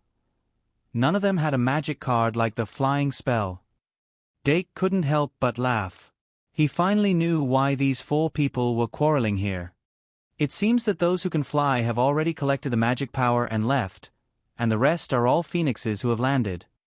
I guess they all want to climb up to collect magic power, but because of someone's interference, they can't climb up. If they choose to quit, they won't be satisfied. It just so happens that these 4 people are the kind of people who would rather break than bend. It seems that White didn't leave because Luo Boat is also here? Anyway, it's not a good thing to drag on like this, I have to help them. Dake smirked and took out the flying spell. Whoosh! He made a Superman pose and instantly soared into the air. Look, someone's flying. Luo Boat suddenly patted White's shoulder and said with a sour expression. White looked up and secretly sighed in relief. Finally, they could leave. Dolong wanted to shout a few more words, but at this time, there was no sound. Anna suddenly puffed up her cheeks and ran out angrily. When I learn the transformation spell, I'll turn into a bird. Ah, no. I'll turn into a flying bear. The magic marker on the lion's head only had 1 slot of magic power left. Since someone had already flown up, the 4 people below had no reason to continue arguing. White and Anna quickly left. But Luo Boat and Dolong were still not satisfied. When the one on the lion's head turned into 0, the 2 of them started running again. So that's how it is, flying is the test? After Dake finished collecting, he landed and continued to look for the next magic marker. 2 more to go, I'll go here first. I remember there should be a dense forest here. Next. The nearest magic marker is in this direction. The forest? White walked out of the circular building and slightly looked up at the forest in the distance. After confirming the direction, he started running. Although he had already collected 12 slots of magic power, he was still pressed for time. He was very clear that the closer he got, the more competition there would be. And he had already failed twice, so he had to speed up. At the same time, in the dense forest 1,000 meters away from the circular building, there were already students who were struggling to move forward. Although this unusually vast forest could be seen almost every day in the castle, most of the students subconsciously regarded it as the background. They never thought of exploring a place so far away from the castle. If it wasn't for this simulation test, they would probably not enter the forest until graduation. They would never know that the forest was actually filled with so many mysterious things. Angelina repeatedly lowered her head to check the map in her school card, trying to find the correct path in the dense forest. She combed her brown hair into 2 ponytails, and there were a few harmless freckles on her face. Her delicate face was already dripping with sweat. To be honest, she had been in the forest for more than 10 minutes. But as a student of the Night Academy, she had the indomitable spirit and the perseverance to move forward bravely. So where is the magic marker in this forest? The girl's scream pierced through the canopy, and the luminous butterflies living in the leaves were scared and fled one after another. In the blink of an eye, the whole canopy was lit up, making the whole tree look like fireworks.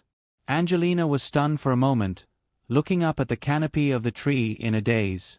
So beautiful! As she exclaimed in surprise, the startled glowing butterflies began to gather on the treetops. More and more of them gathered. Good evening. Work hard, Omega Q. Oh. Chapter 572. What is that? Although the sky was bright at this time, the white glowing butterflies were not conspicuous in the sky. But suddenly there were too many butterflies, and in the blink of an eye, they gathered at the top of the treetops to form a river of light. Nearly 1,000 meters away, a few students who were running towards the dense forest subconsciously stopped in their tracks. Until today's exploration simulation exam, many people suddenly realized that there were still so many unfamiliar areas in the Shang-Malian Academy. They were not even able to fully understand the castle, and were forced to explore many areas. This dense forest that stretched as far as the eye could see was the most unfamiliar and also the most frightening area. Therefore, most of the students who found the magic mark on the map in this dense forest chose to give up, or move back. In the end, when there was no other choice, they would come back to explore this dense forest. But there was always a lot of brave people. The students of the Night Academy often had the aura of knowing that there is a tiger in the mountain, but still going to the tiger's mountain. Remember, https://m. Vipkanchu. VIP. At this time, Angelina was not the only one in the dense forest. The second-year leader of the Night Academy, Justin Wayne, entered the dense forest one step ahead of her. With the magic fairy leading the way, he had already covered half of the distance, and was not far from the magic mark in the dense forest.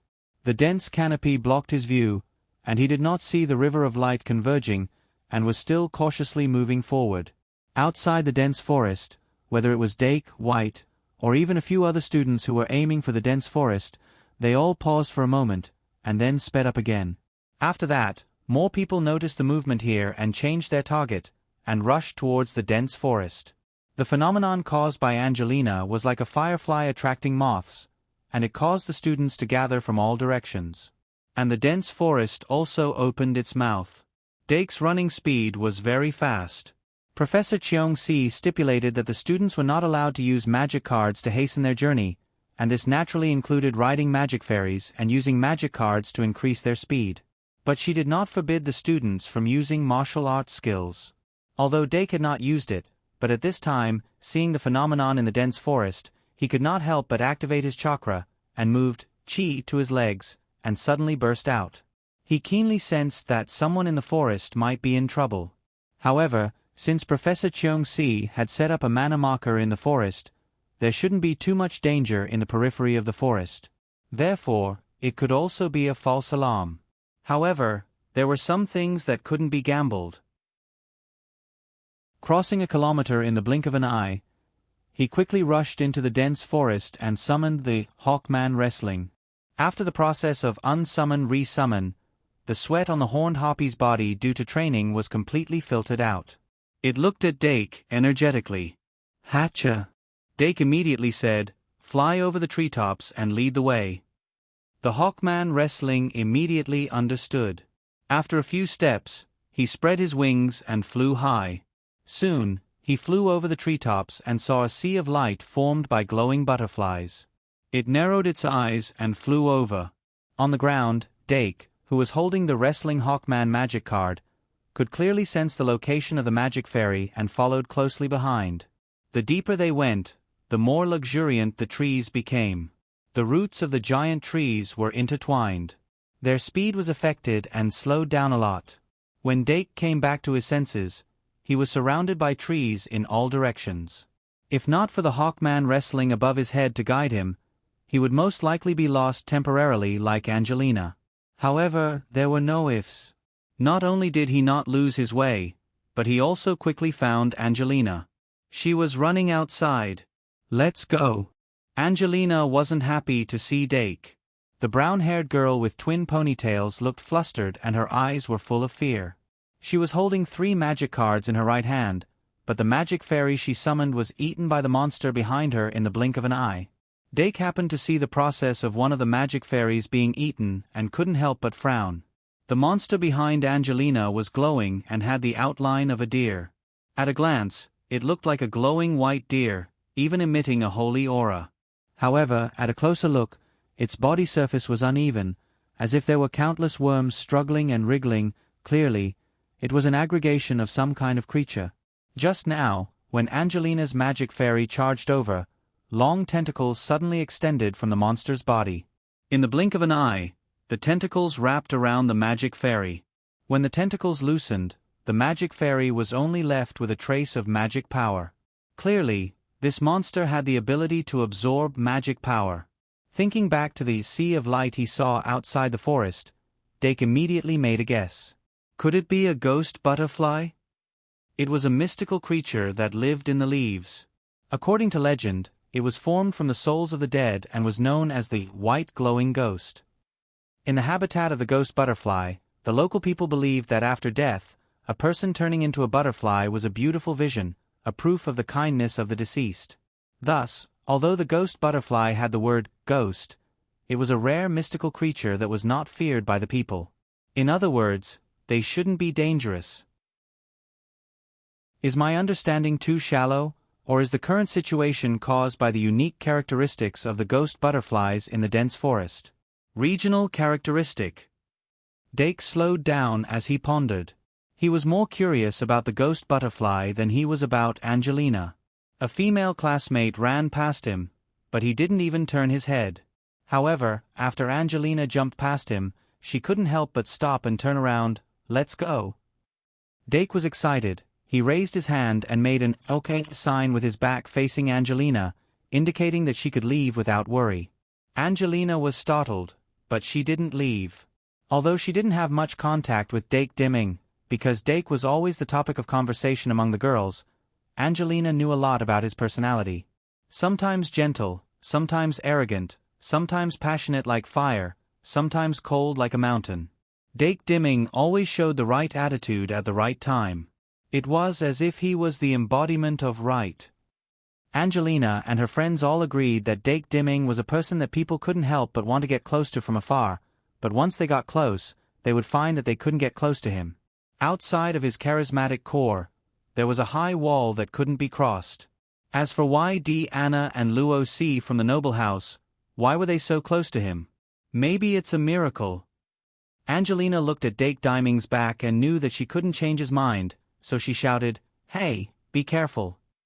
"I will," Dake casually replied, his eyes filled with excitement.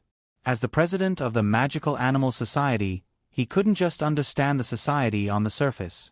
Therefore, he had been filling in his knowledge in his spare time. The ghost butterfly in front of him was the second mystical creature he saw in the Shang-Malian Academy. The first was the dust elves, which lived in the sewers and had the appearance of a coal ball. They obtained energy by decomposing trash, and according to the environment, they would adjust the number of individuals in their group through fusion and division. Every holiday, when there was a large amount of trash on Traveler's Street, someone would call for these little creatures to clean the streets.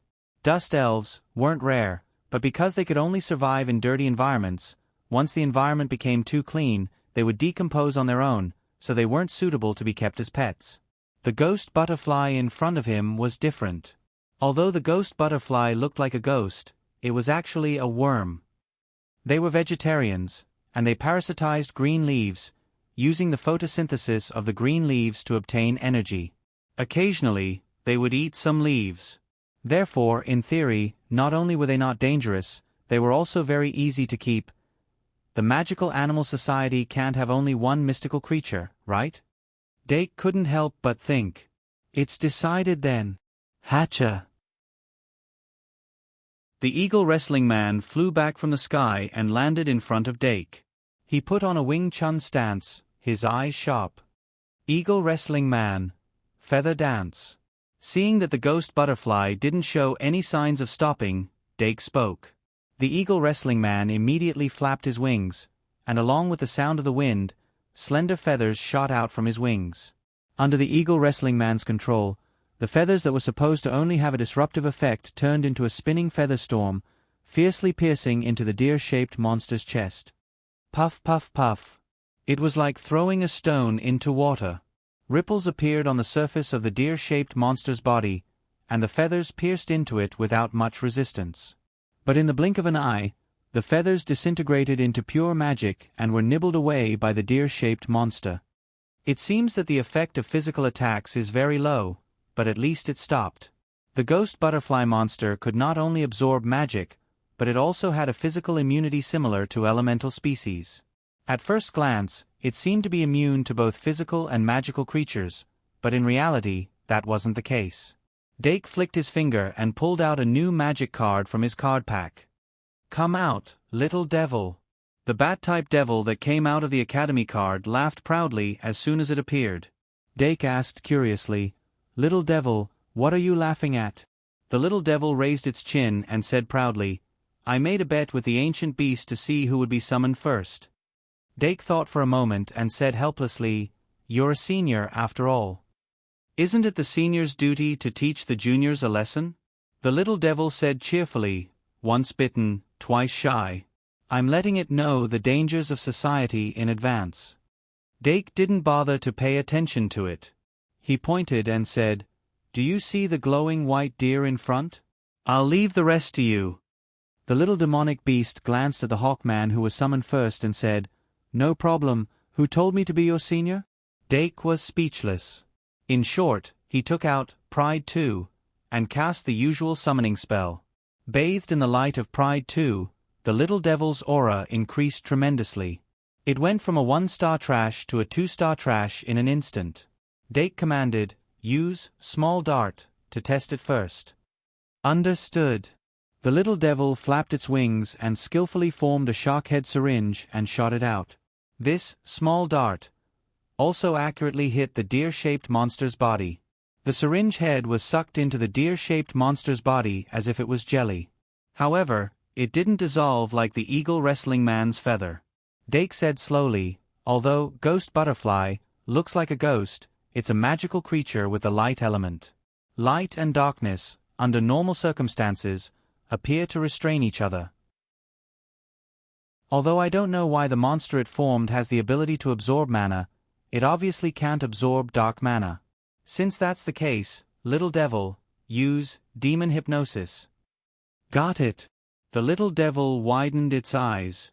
Because of Pride 2, its eyes turned dark gold, and circles of invisible ripples were released. The deer-shaped monster with the syringe still stuck in its body was hit by the ripples, and a water-like ripple appeared on its body. Then one ghost butterfly, after another, fell from its body, and its chest caved in the blink of an eye. Luckily, demon hypnosis' strength was limited. It only peeled off the ghost butterfly on the monster's body and didn't hurt it internally. However, Dake immediately took out Pride 3 and activated it again. Swipe card, evolve. In the background music, the little devil completed its evolution from the growth stage to the mature stage. The tall and ferocious demonic beast appeared in front of Dake after a long time. Go, Dake said casually. The demonic beast lowered its body, and its two sharp claws almost fell to the ground. It looked up at the deer-shaped monster with scarlet eyes and a ferocious smile. Pure dark energy burst out like a storm. That was all it took for the deer-shaped monster to stop completely. As a collective, it was fearless and ignorant under normal circumstances, and only acted based on its instincts.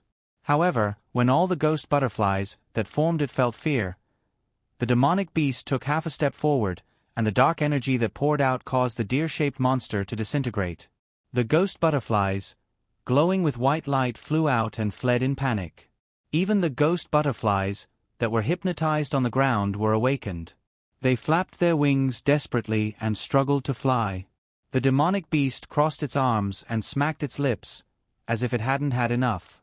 Keep it. Dake couldn't help but remind it.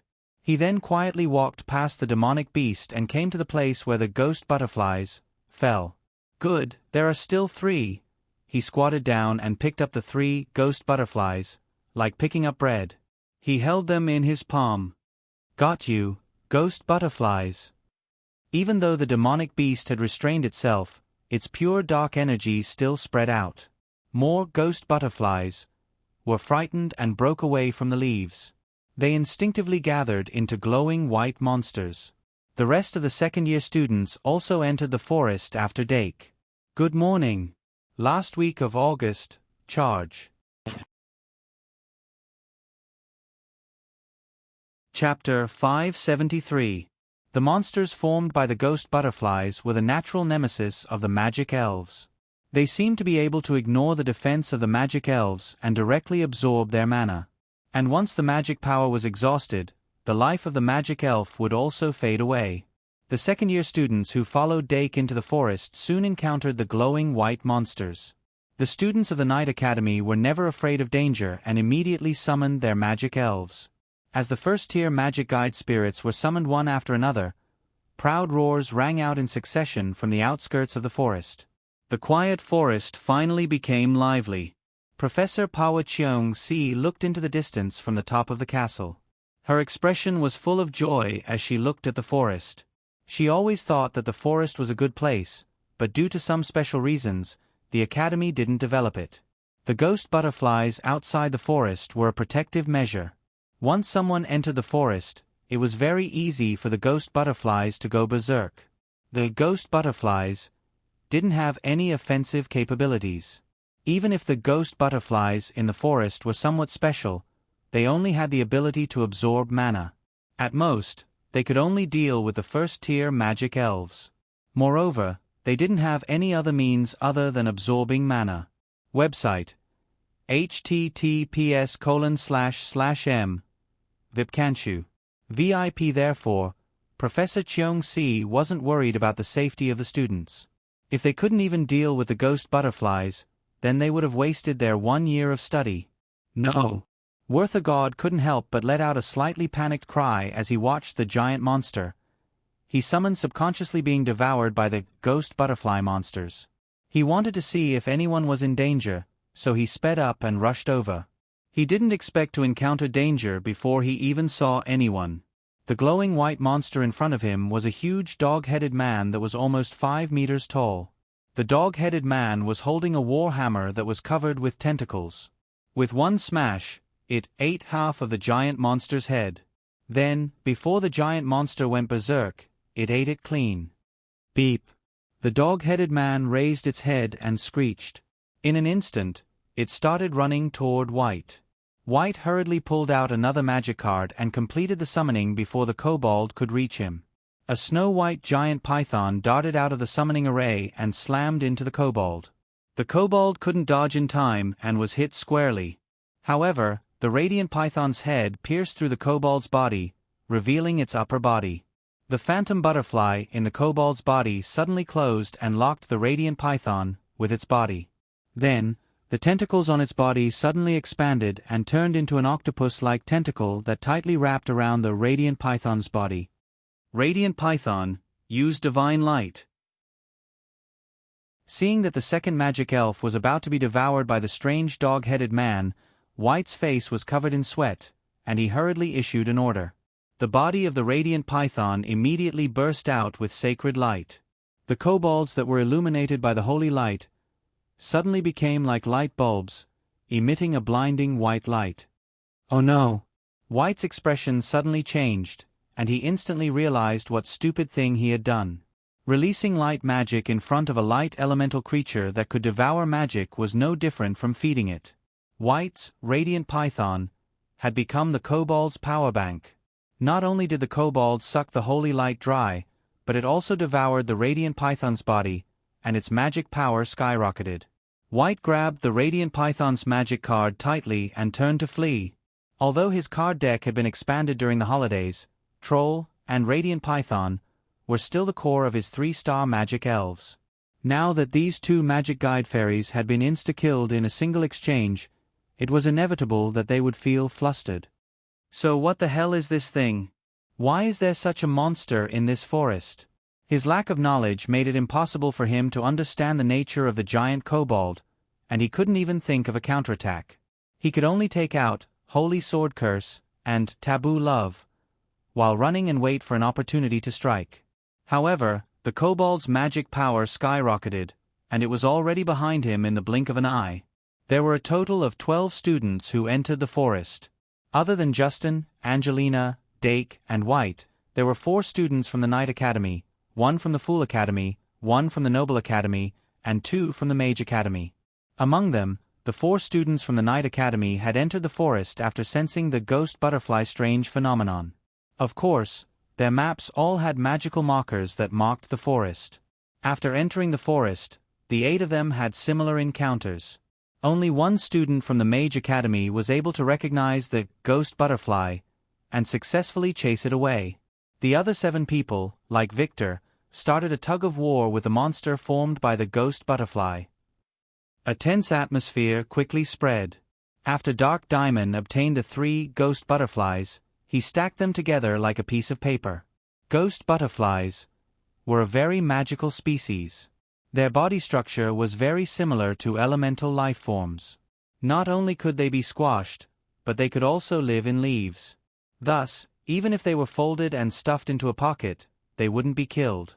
After storing them, Dake turned around and asked in confusion, "Angelina, how did you provoke these ghost butterflies? Are they called ghost butterflies?" Angelina patted her chest and said with lingering fear, "I don't know what happened either.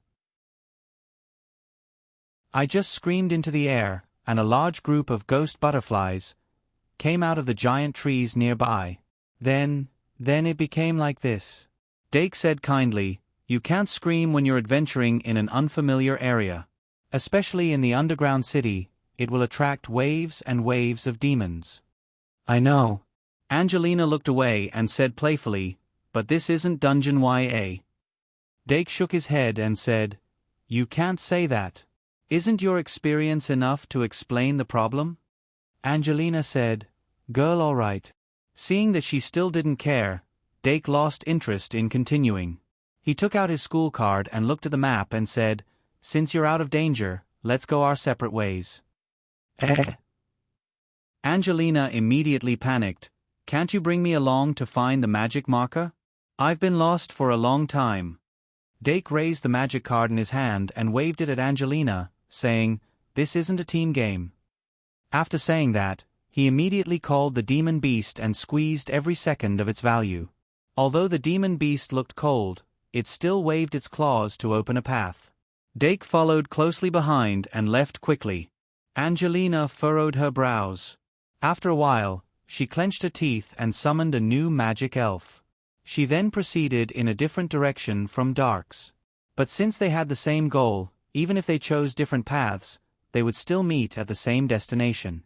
The premise was that they didn't get lost. In fact, the location of the magic marker on the map wasn't far from them. It was just that the terrain in the dense forest was complicated and difficult to identify, so it was easy to get lost. After Angelina reorganized her mentality, she didn't deviate too much this time. Dake, on the other hand, kept walking on the right path. The two didn't notice that there were still people escaping in the dense forest. Soon, they came out from different directions and came to an open space. The magic marker on the map was right in front of them. But at this time, there was already someone standing in front of the magic marker. Justin Wayne? Dake called out the name of the second-year head of the Night Academy, but Justin pressed his hand on the magic marker and didn't react at all. He couldn't help but frown and walk over carefully. The magic marker on the open space was a broken stone pillar. It didn't look like it was moved here, but more like it had been rooted here for hundreds of years. The stone pillar was broken in the middle, and there was a ring running through it. A blue flame floated in the middle of the ring, emitting a faint magic aura. Justin Wayne's hand was placed on the ring, and the blue light that spread out from the flames crawled along his fingers to his body, enveloping his entire body in blue flames. Dake walked behind him and then to his side. He found that Justin's eyes were closed, and his brows were furrowed. There were fine beads of sweat on his forehead, as if he was in pain. Is it another illusionary mechanism? Dake felt something, but he didn't disturb Justin. He continued to observe the flame. As he focused his gaze, a number appeared in the flame. Obviously, Justin was the first person to arrive here and activate the mechanism. After cracking the mechanism, he could collect magic power.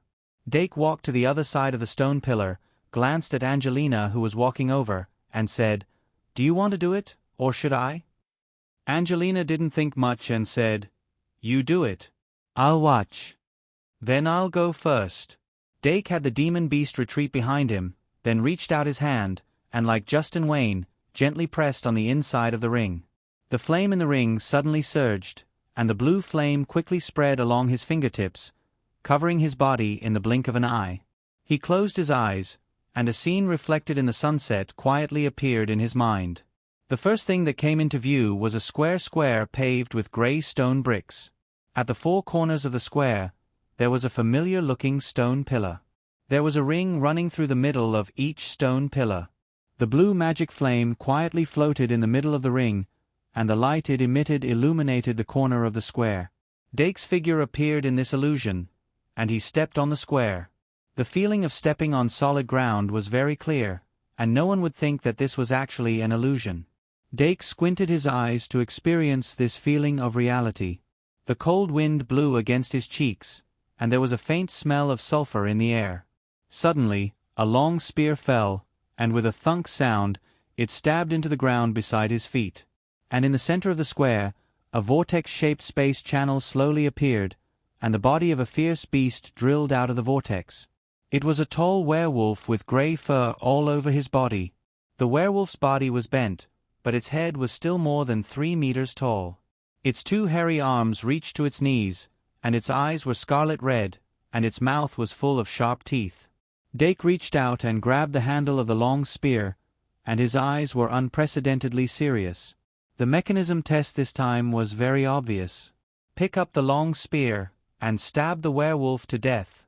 The test's difficulty wasn't as high as it seemed. The moment Dake pulled the long spear out of the ground, he felt a surge of energy enter his body, making his body more agile and stronger. About 3 chakras opened. The feeling of abundant energy spread throughout his body. Dake's eyes suddenly focused, and the spear was like a dragon. Only 2 minutes later, the fierce werewolf's throat was pierced by the long spear, and it struggled to be nailed to death in the middle of the square. With Dake's use of the spear, it wasn't hard to do this. And with the death of the werewolf, the square surrounded by the 4 stone pillars gradually collapsed. Dake opened his eyes from the illusion. Oh! His eyes met Justin Wayne's. Looks like Wayne's test went well? Dake took out the mana harvester from his card bag and asked casually. After a long period of shock, Justin Wayne suddenly said, "What kind of monster did you meet in the duel square? Was it also a bear?" "No, I met a werewolf." Dake put the mana harvester close to the blue magic flames and absorbed the first strand of magic. As the 10 in the flames became 9, he put away the mana harvester and smiled with satisfaction. One more grid. Then he moved aside, and Angelina walked over with a nervous expression. She reached out and touched the ring, and in the blink of an eye, she was trapped in an illusion. 3 hours and 180 minutes. If she wanted to pass the test, she had to collect 1 grid every 9 minutes on average. Without a doubt, Angelina had wasted a lot of time on this magic gathering. But if she quit halfway, she would only waste more time. Dake wasn't in a hurry. He waited in the clearing for 5 minutes. Justin had already rushed out of the dense forest. The new student pushed aside the hanging vines on the branches and stepped into the clearing. Angelina suddenly opened her eyes, gasping for breath. But her expression was full of excitement, and it was obvious that she had defeated her opponent in the duel square. Dake didn't stay any longer. He chose a direction and went into the dense forest. Angelina watched Dake's back disappear quickly. After a while, she came back to her senses and hurriedly took out the mana harvester to collect magic. More second-year students came here after getting rid of the ghost butterfly's pursuit. The number in the flames kept getting smaller and smaller. Good morning. 10,000 more today.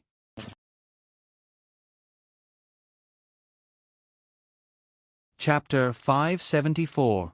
Whoosh. The wind was chilly and bone-chilling. Doc walked in the dense forest. His footsteps were very slow. There was only 1 magic marker left to be collected. There was still plenty of time. He even had the leisure to take a stroll in the forest. If one observed carefully, they would discover that there were many mysteries in the forest. Apart from the ghost butterflies that lived in the leaves, there were many strange species in the outer area. Occasionally, they would poke their heads out from behind the bushes, scaring both humans and themselves. The mushrooms that grew from the bottom of the giant trees also emitted a faint fluorescent light. However, those were not magical animals. Remember the website, Vipkanchu. 6 because they did not have magic. With the special ghost butterfly that could absorb magic, the outer area of the forest naturally became a magic-free zone. Even if one left this area and continued to go deeper into the forest, there would be few species that contained magic in the beginning. However, this phenomenon would gradually change as one went deeper into the forest. It was easy to infer that there would definitely be species with powerful magic and all kinds of rare and precious herbs in the depths of the forest. However, since the Academy did not develop the forest and did not treat it like an underground city, it meant that the powerful species in the forest were not irrational monsters. Dake had a reasonable suspicion that there was a powerful species that was highly intelligent. Ha ha ha. A sudden loud hiss caused Dake to stop thinking. He could not help but raise his head to look at the source of the sound. Then, a blood-red light shot into the sky, giving him a sudden warning. A strong smell of blood blew in with the wind, and the air seemed to be mixed with blood particles. A hazy mist of blood floated into the sky, fiercely entangling with the sea of white light formed by the ghost butterflies. It was as if 2 angry waves were surging in the air, and a savage aura spread wildly. This is a magical elf? Dake's eyes moved, and he could not help but focus his senses. The smell of blood in the distance made him think of 2 people. One was a 4th-year student of the House of Fools, Tom Nixon. The other was White's mother, the Blood Maiden, Ophelia Bullard. However, it was obviously impossible for the 2 of them to appear in the dense forest at this time. In that case, the only person who could cause such a phenomenon could only be him. White Gouda's blood clan bloodline has been awakened? Dake's expression turned serious. As the child of the hero and the blood mistress, White had both the hero's and the blood clan's bloodlines. However, due to some special reasons, the blood clan's bloodline had remained dormant in his body until now. Perhaps it had only gradually awakened after encountering the blood concubine. Originally, this was not a bad thing. However, before the blood concubine gave birth to White, she had already received the embrace from the Infernal King. The Infernal King's blood definitely flowed in her veins. This meant that as the Fresh Blood clan's bloodline in White's body was activated, the Demon King's blood that had fused with it was also awakened. I wonder if Principal Aerti knows about this. You must know. Thinking of this, Dark shook his head. This was something that had nothing to do with him. There's nothing to pay attention to. After the Blood Concubine's resurrection, White's matter had come to an end, unless he could come up with something new. The waves of blood quickly calmed down. A magic guide fairy that could cause such a large-scale phenomenon was definitely not limited to the second tier. No matter how powerful the kobold formed by the ghost butterfly was, it was impossible for it to be a match for the ghost butterfly. It could even be said that using a sledgehammer to crack a nut was like using a sledgehammer to crack a nut. The ghost butterfly was not a dangerous mystical animal. However, after being disturbed like this, Dake no longer had the mood to continue strolling in the forest. He quickly left the forest and chose one of the remaining 11 magic markers on the map. He then walked over at a moderate pace. The Shang Malian Academy did not have an old school building, but there was a piece of broken wall behind the castle. It was impossible to find out where this piece of broken wall came from. However, because there was a special spring inside, it would spit out some gas called ancient aura at certain points, so it had not been cleaned up. The lower grade students had no understanding of this, and they did not have the means to identify and collect the ancient aura. In the eyes of most people, this was just a piece of ruins. However, Dake occasionally saw Saraswati running in that direction. Now that he was strolling here, he did not accidentally see Saraswati and Ai Ma Métis, who happened to be there as well. The magical marker in the middle of the ruins was an ancient gear floating in the air.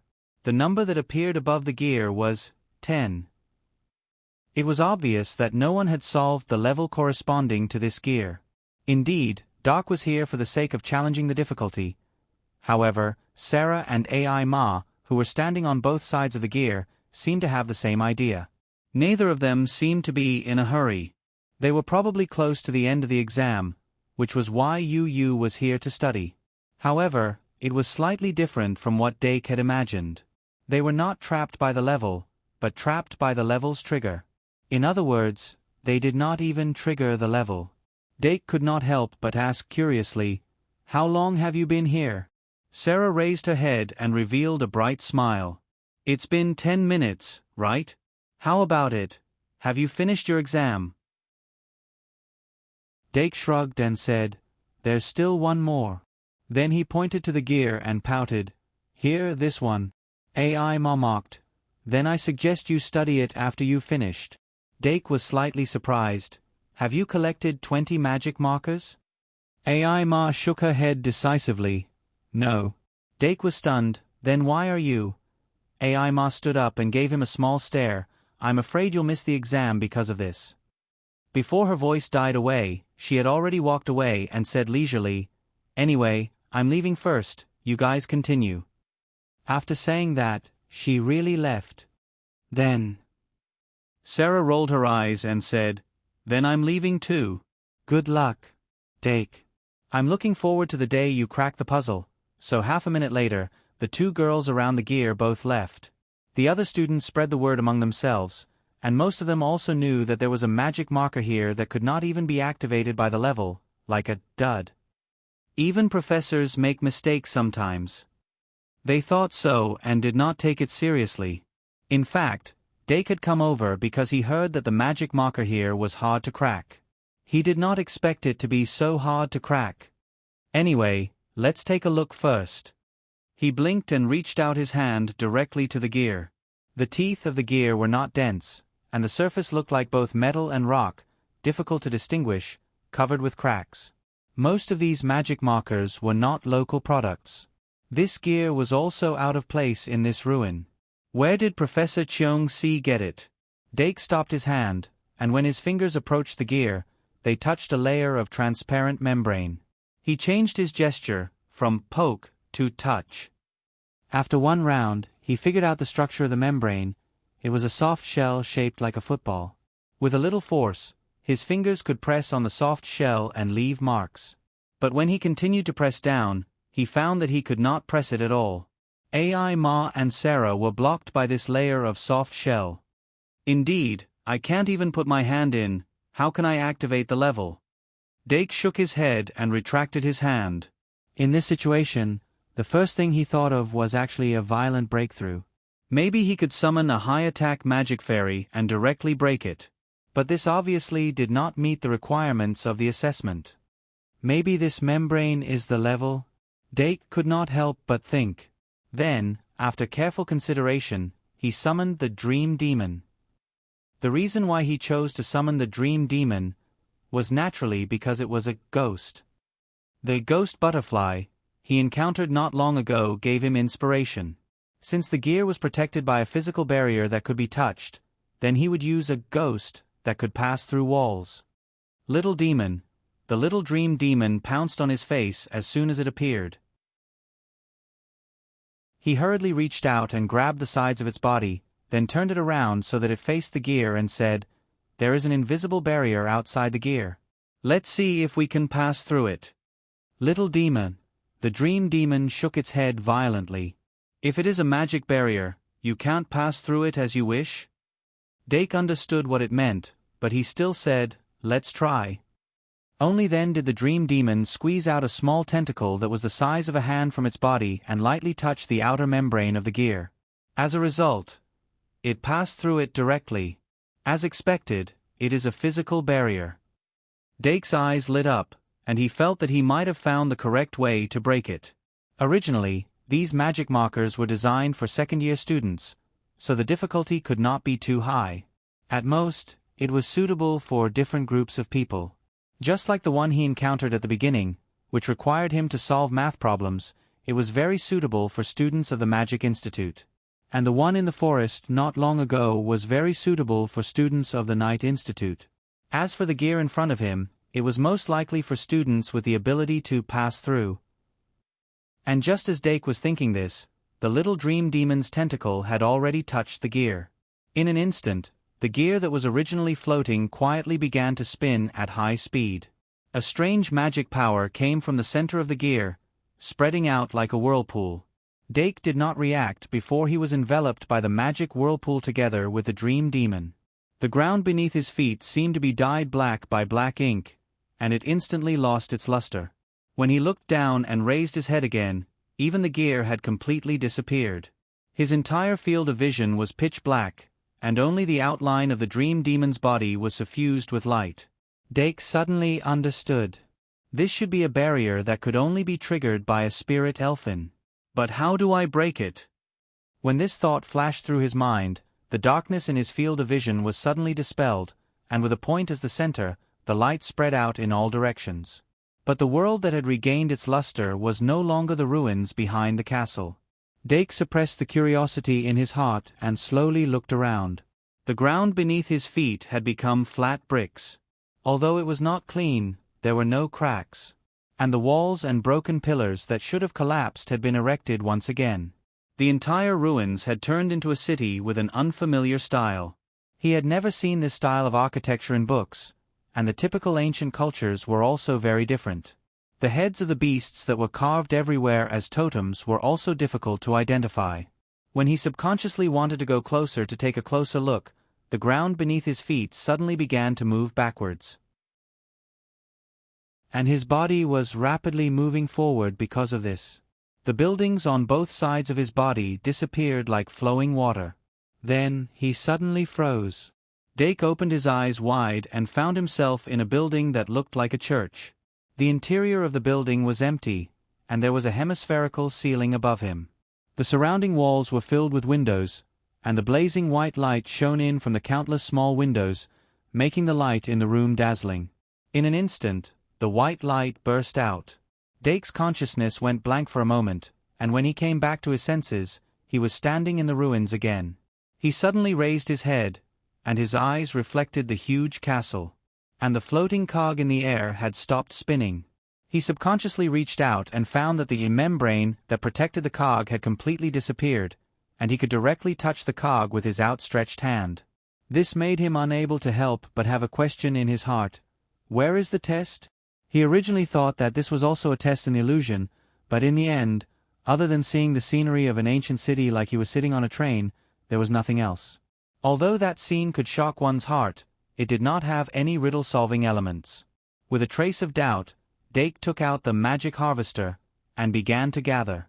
When he filled up a grid, the number 10 on the gear changed to 9. At this point, his adventure simulation test was officially completed. About 2 minutes later, the membrane formed around the cog again. Dake tested it again, and finally his finger was covered by the membrane. His eyes flashed, and he had the little dream demon reach out her tentacles again. She passed through the membrane and touched the cog. The moment she touched it, the cog began to spin at high speed. The corner of Dake's mouth could not help but curl up a bit. Success! As expected, this magic marker was not high level enough to automatically recognize it. The little dream demon activated the cog's mechanism again. In the blink of an eye, Dake came to the ancient city again. This time, he was prepared, and he quickly memorized the building pattern of the ancient city. When he entered the church-like building again, he narrowed his eyes and looked at the center of the building. He finally saw the strange decorations hanging in the center of the wall. It was a strange shape with a pair of wings on each side of the giant cog. Hiss hiss hiss. It was like a cog for ascension. The light was instantly extinguished. The darkness disappeared in a flash. Dake once again returned to the ruins. Then he summoned the Magic Guide Secretary, and used the magic pen to record in the Magic Guide Secretary. When the membrane outside the cog was reborn, he instructed the little dream demon to reach out her greedy hand again. So the third time, the fourth time, Dake Dimming pulled out the wool without any sadness or joy. Only when he left the ancient city for the 10th time did he suddenly realize that something was wrong with the cog. Even if the number above the cog was still 9, why did it feel shaky and unstable? Did I pull out too much? Dake could not help but feel a bit guilty. At the top of the castle, Professor Pawa Cheong-si had unknowingly walked to the side. She looked into the distance with a stupefied expression. The cog in the ancient ruins was actually a surprise that she had specially prepared.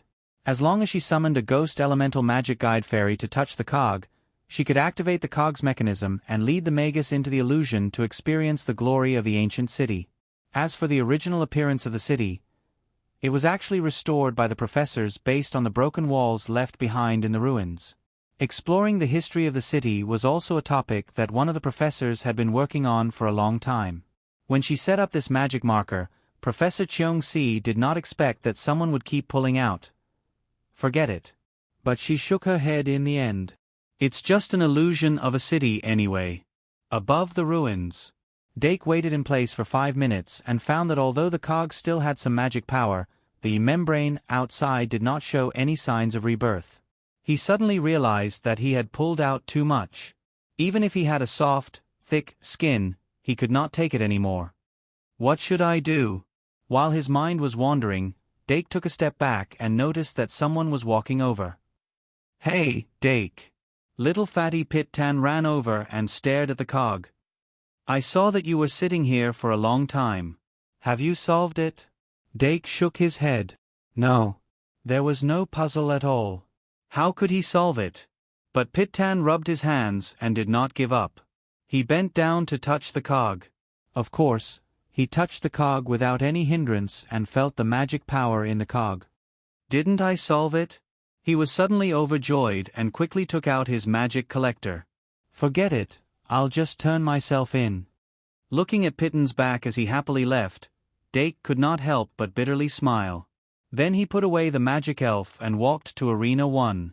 He did not know where Professor Cheong-si went, so he could only go back to the arena first. After he left, perhaps Pitten's mouth was too loose, but people ran to the ruins one after another. Seeing the number on the cog getting smaller and smaller, Ai Ma and Sarah could not help but run over after hearing the news. The two did not steal anything, but they were puzzled by the disappearance of the membrane outside the cog. But no matter what they thought, after Dake entered the arena, Professor Cheong-si finally arrived.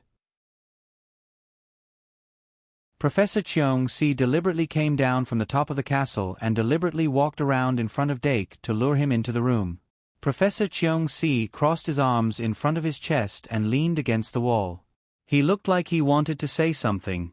Dake's face was slightly red and he voluntarily turned himself in. Just a small matter. Professor Cheong-si was very satisfied with his initiative and honesty. You don't have to worry about the students who use this as an excuse to cheat. Looking for shortcuts and using them in an adventure is also something that adventurers need to consider.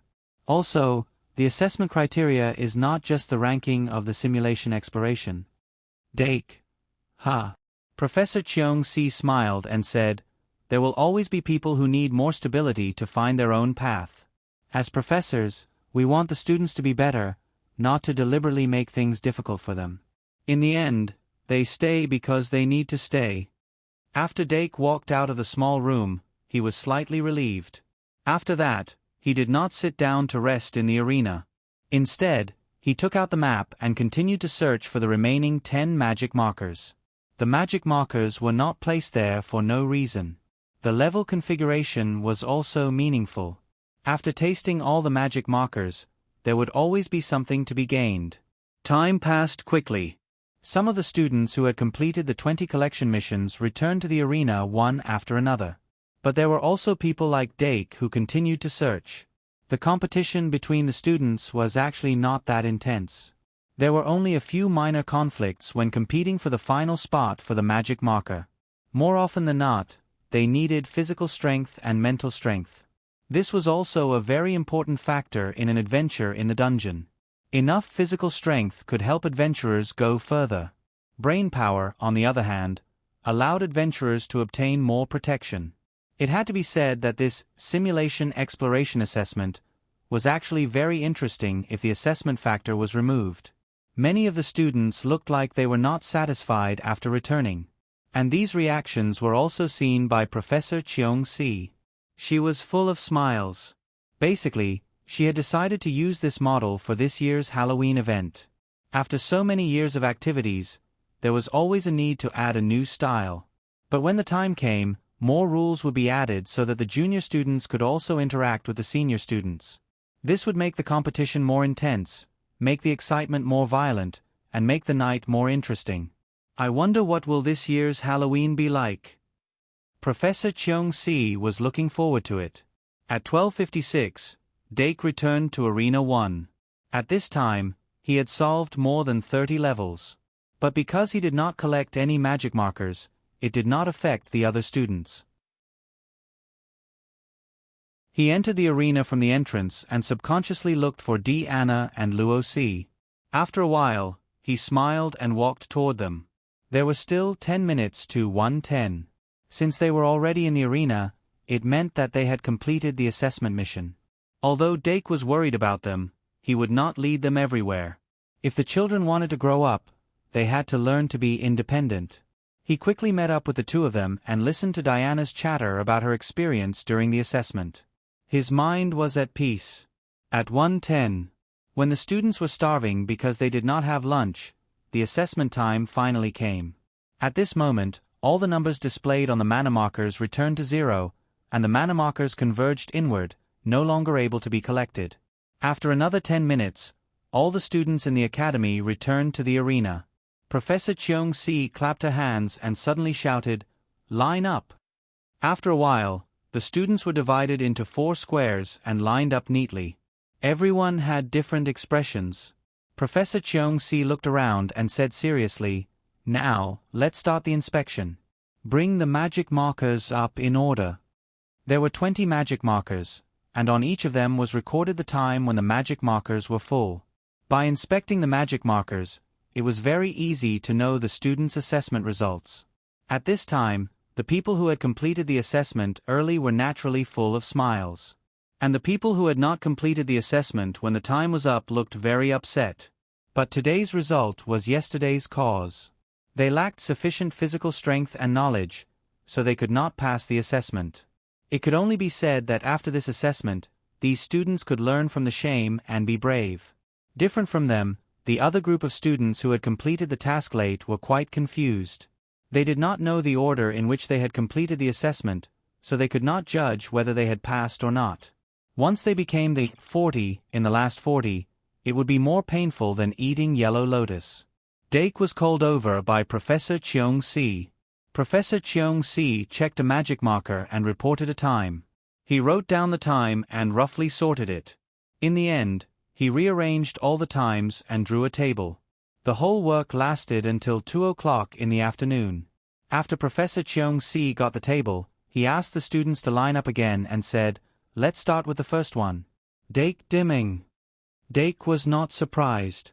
After all, he was the one who calculated the table. After that, people like Sarah and AI Ma also entered the top 10. The students who entered the top 10 will be rewarded with credits. After class, come to me to collect them. Next are the remaining 30 people in the top 40. The magic energy harvester in your hands will be your prize. Professor Cheong-si reported the names one by one. Anna, Luo Si, Doran and the others were among the 40 people.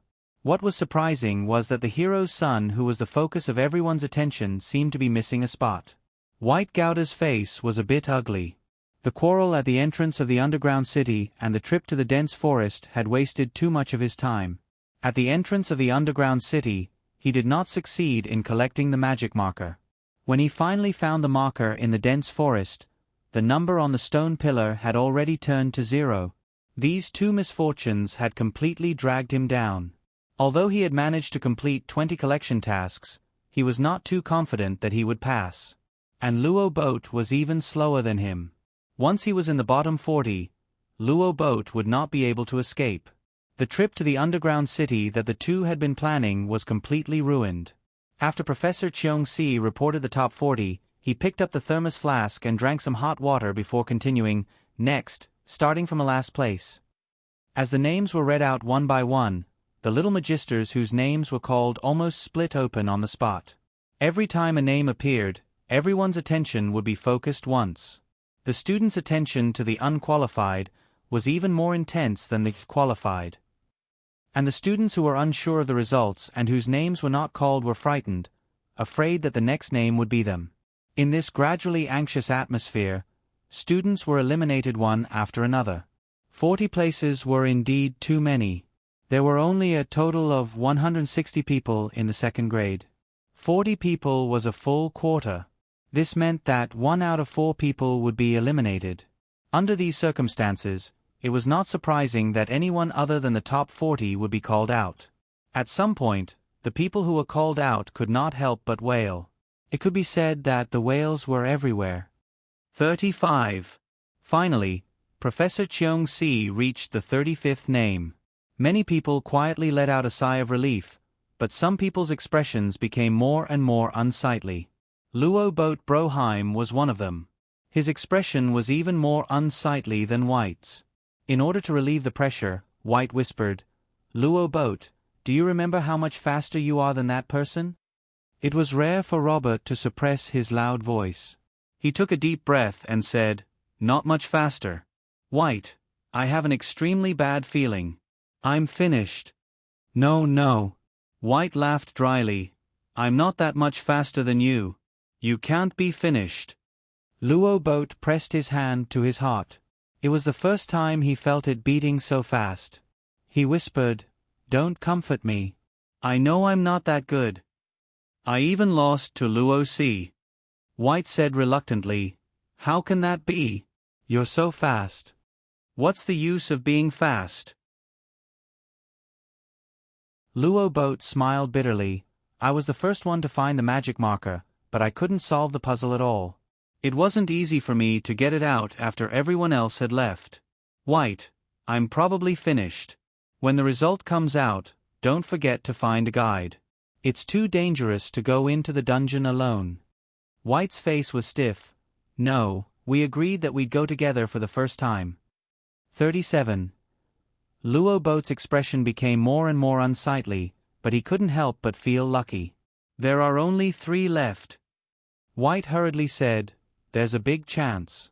Just bear with it. I can't hold it any more." Luo Boat clenched his teeth and said, 38, 2 left." White secretly let out a sigh of relief. There were only 2 left. There were at least 3 people between him and Luo Boat. This meant that he couldn't be eliminated no matter what. And Luo Boat's probability of being eliminated wasn't particularly high. 39. Luo Boat's eyes suddenly widened. The 39th from the bottom still wasn't him. There's only one left. White hurriedly said, Think, is there anyone who came later than you and wasn't called? Luo Boat trembled all over. Yes, I think so. Let me think. Luo Boat Broheim. Professor Cheong-si calmly read out the last name. In this world, there were always people who didn't work hard, but at the last moment, they still hoped for a fluke. And this lack of effort would be reflected in the final result. Luo Boat Broheim, eliminated. When the 40th name was announced, almost everyone's eyes instantly focused on Luo Boat. The gaze was so intense that even White, who was standing beside Luo Boat, felt dazzled. He wanted to comfort Luo Boat, but his heart was filled with the emotion of luck. Luo Boat was 40th from the bottom, which meant that he was 43rd from the bottom, or 44th from the bottom. Just a few more people and he would be eliminated. If he was eliminated, he wouldn't have the face to see his mother. Dake curiously looked at Luo Boat, somewhat surprised. He thought that with Luo Boat's physical advantage, he would be able to find the magic marker faster and have more time to think of a solution, so it was unlikely that he would be eliminated. And White was even less likely to be eliminated. If the duo couldn't even enter the dungeon, it seems that White will have to fight alone in the dungeon in October. Dake blinked, thinking that this wasn't necessarily a bad thing. Could it be that this is the so-called accident? His mind spun quickly, analyzing the current situation, and gradually, he had more expectations for this weekend's trip to the dungeon. In short, when some people were happy, some people were sad. No matter how upset Luo Boat was, it couldn't change the fact that he was eliminated. After Professor Cheong-si finished reading his name, she slowly said, Don't think that you can be lucky just because your name wasn't called. If I think that any of you are still not qualified to enter the dungeon, I'll ban you at any time. The same goes for the 40 people who are temporarily eliminated. Don't think that you can enter the dungeon in the 11th month just because you made it through October. If you still can't show me any improvement in October, the semester will be over. Okay, dismissed. Professor Cheong-si's tone became stricter towards the end. So much so that when she shouted, dismissed, the students didn't cheer out loud because of it. A moment later, the students finally recovered from the shock and finally moved. The students who didn't make it into the top 40 started to hand in their mana harvester. The students who made it into the top 10 started to receive their credits in front of Professor Cheong-si. Dake also received his credits. Although this amount of credits wasn't much compared to his savings, it was still the reward for the first place in the exam, so he was still very happy. Well, it was better than nothing. As for Anna and Luo C, the two of them missed out on the top 10 credits because of their mental and physical weaknesses respectively, so they couldn't help but feel regretful. But for them, not being eliminated was already a victory, not to mention squeezing into the top 40. Let's go and have a big meal to celebrate. Anna waved her hand and hurriedly ran to the cafeteria. There were no classes on Wednesday afternoon, so the cafeteria was free enough at this time. Maybe they could even eat the good ingredients cooked by the halfling chefs on the spot. Let's go and eat something to calm down. White patted Luo Boat's shoulder and said helplessly. Luo Boat's mood was very low, completely different from his usual hot-blooded self. White didn't know how to comfort him, so she could only take him to the cafeteria first. After all, she couldn't invite him to play a magician's duel at this time, right? White, let's duel. Ah. White's face was full of confusion. Luo Boat's eyes were dignified. I need a hearty victory to wash away today's humiliation. After lunch, the second-year students who were qualified to enter the dungeon poured into the mission hall in groups of 3 to 5. Since they were going to the dungeon adventure on Friday afternoon, they naturally had to be fully prepared. In addition to the various tools used for the adventure, the most important thing for the newcomers was to complete all the official missions that they could receive, especially the collection missions. The official collection missions of the academy were basically without punishment, and there was no upper limit to the collection. Basically, The academy would buy the valuable things that the students could collect in the form of missions. Of course, the academy wouldn't be greedy for the students' belongings, so the purchase price wouldn't be low. But if a student wanted to sell it at a higher price, they would have to make a limited personal transaction with others. Of course, they could also set up a stall at Traveller Street or sell it to the shops there. Some shops would buy materials and make them into finished products and sell them at Traveller Street.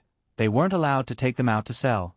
Although Dake didn't have the pressure of academic credits, after some consideration, he still went to the mission hall with Deanna and Luo C to accept many material collection missions that didn't have any punishment.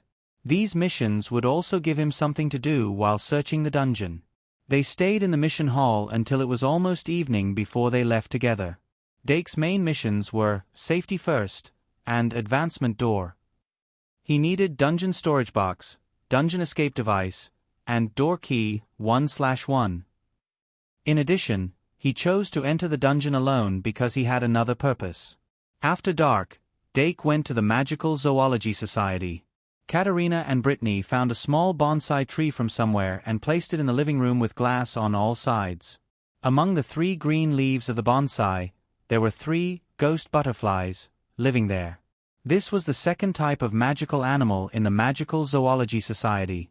They weren't considered rare in the dense forest of the Shangmalian Academy, but they were definitely rare in the outside world. The ghost butterflies had the ability to absorb mana for their own use, which increased their value by several times.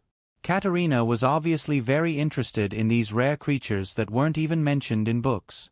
Brittany, on the other hand, was very interested in the ghost butterfly's scale powder. The scale powder of the ghost butterfly was a great material, and Brittany happened to be using it for her research.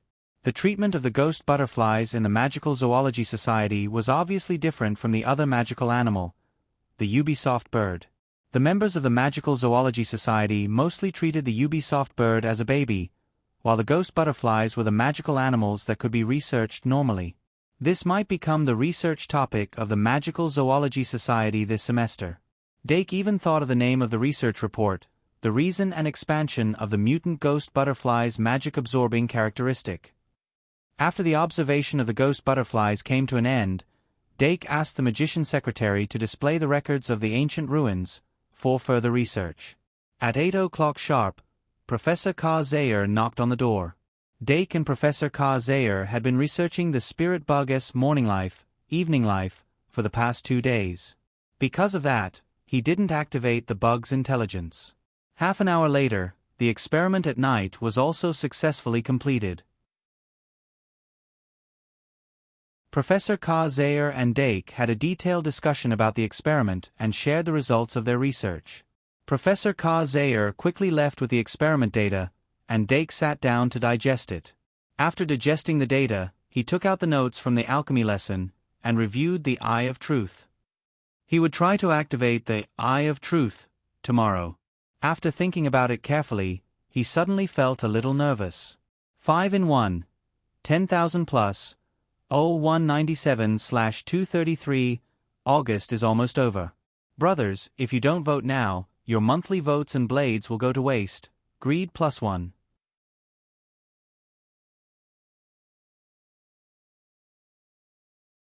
Chapter 575. The experience of entering the Gate of Truth, under the guidance of Professor Ka Zayer, made Dake have doubts.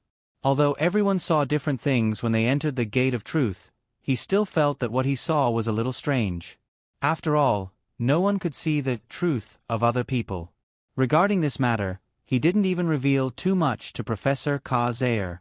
He vaguely felt that this was related to the bloodline of the demon god, but he was not sure. Tomorrow, I will open the Eye of Truth. I hope there will be no anomalies. While he was in deep thought, the Shangmalian ushered in the dawn. Dake got up early for morning exercise and suddenly found that the number of second-year students was less than half. After a short surprise, he didn't care. Perseverance was indeed a very difficult thing to do, especially when there were no short-term benefits to be seen. The second-year students had persisted until now and had crossed the barrier of basic physical fitness. It was very difficult to break through again. Remember, https://m VIP. Moreover, 2/3 of the students had obtained permission to enter the dungeon yesterday. Their goal had been achieved, and it was reasonable to relax for a few days. He was afraid that once they relaxed, they wouldn't be able to hold on anymore. After all, sloth was a kind of poison. Dake didn't have so much mental energy to care about the growth of his peers. After completing his morning exercise plan, he returned to the dormitory, then ate, read the newspaper, washed up, and went out. The 30 students of the alchemy class were all top students with a strong thirst for knowledge. When Dake arrived at the classroom, he found that it was already full of people. He sat down in his seat and opened the notes of the alchemy class again. The classroom was very quiet, and there were only whispers and the sound of flipping books.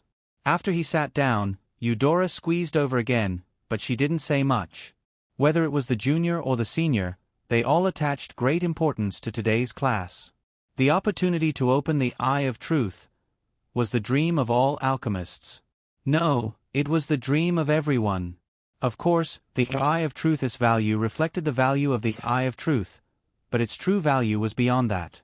Although the students couldn't understand how Professor Ka-Zayer brought them into the Gate of Truth, as long as they opened the Eye of Truth, it meant that they could build a tangible connection with the Gate of Truth.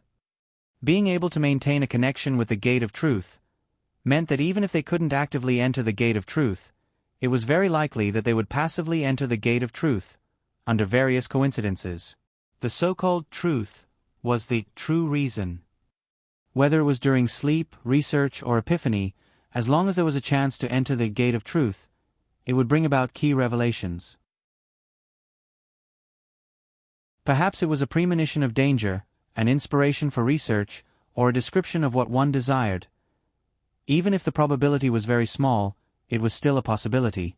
In the course of the development of magical engineering, countless archmages had encountered bottlenecks in the process of their growth, stopping their progress for the rest of their lives and falling into despair. There was a limit to human possibilities.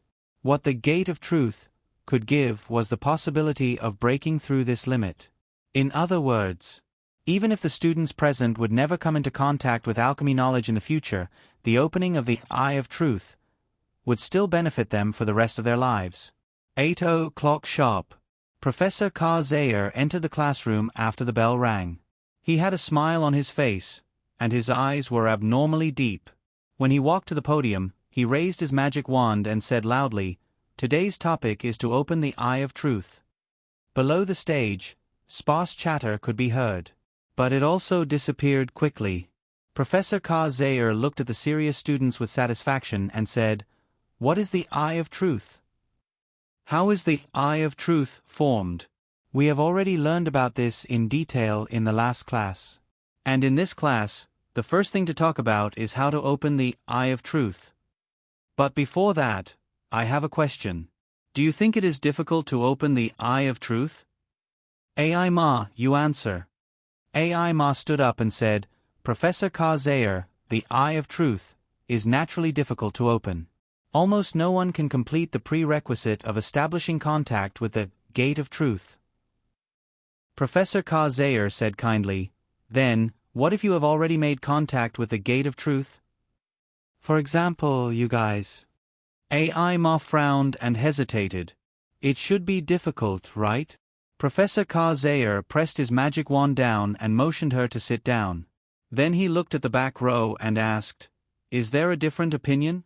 "Well, Winnie, you answer the question." Winnie Scardy stood up and said, "We usually say that the eyes are the window to the soul.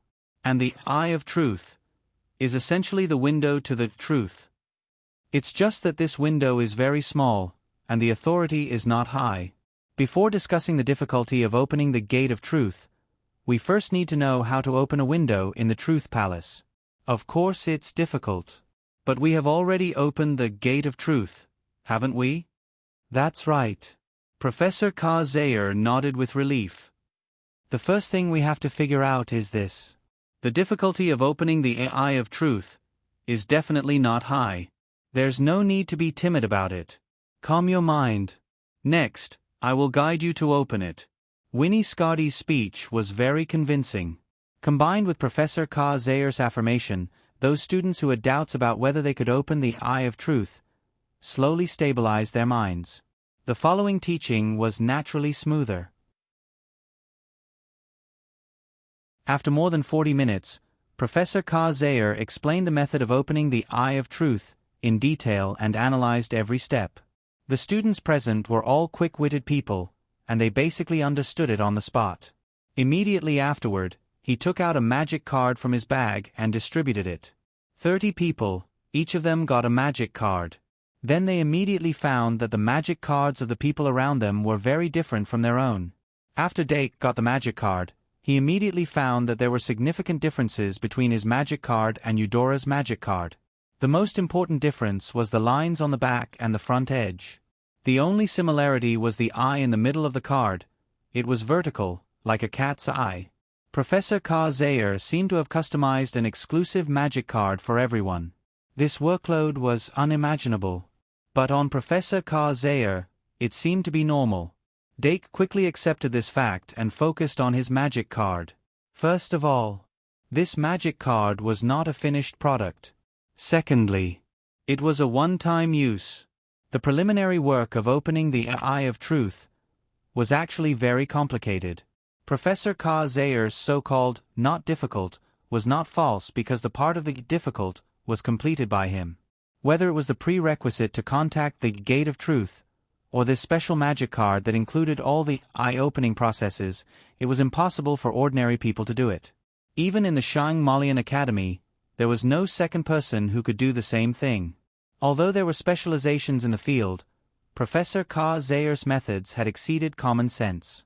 Dake continued to observe the magic card. Except for the eye in the middle, this magic card did not have a specific pattern. The rest were mysterious runes and lines. He followed Professor K. Zayer's explanation and pressed his right index finger on the eye position of the magic card. Then he sensed it carefully. He did not mobilize his magic power. Because after pouring magic power, this magic card would be activated immediately. Once the magic card was activated, there would be no chance to adjust it. He had to focus his attention to the limit without any distraction to welcome the opening of the ritual. Yes, ritual. The process of opening the eye of truth was a ritual. The magic cards distributed by Professor K. Zayer were all mystic cards.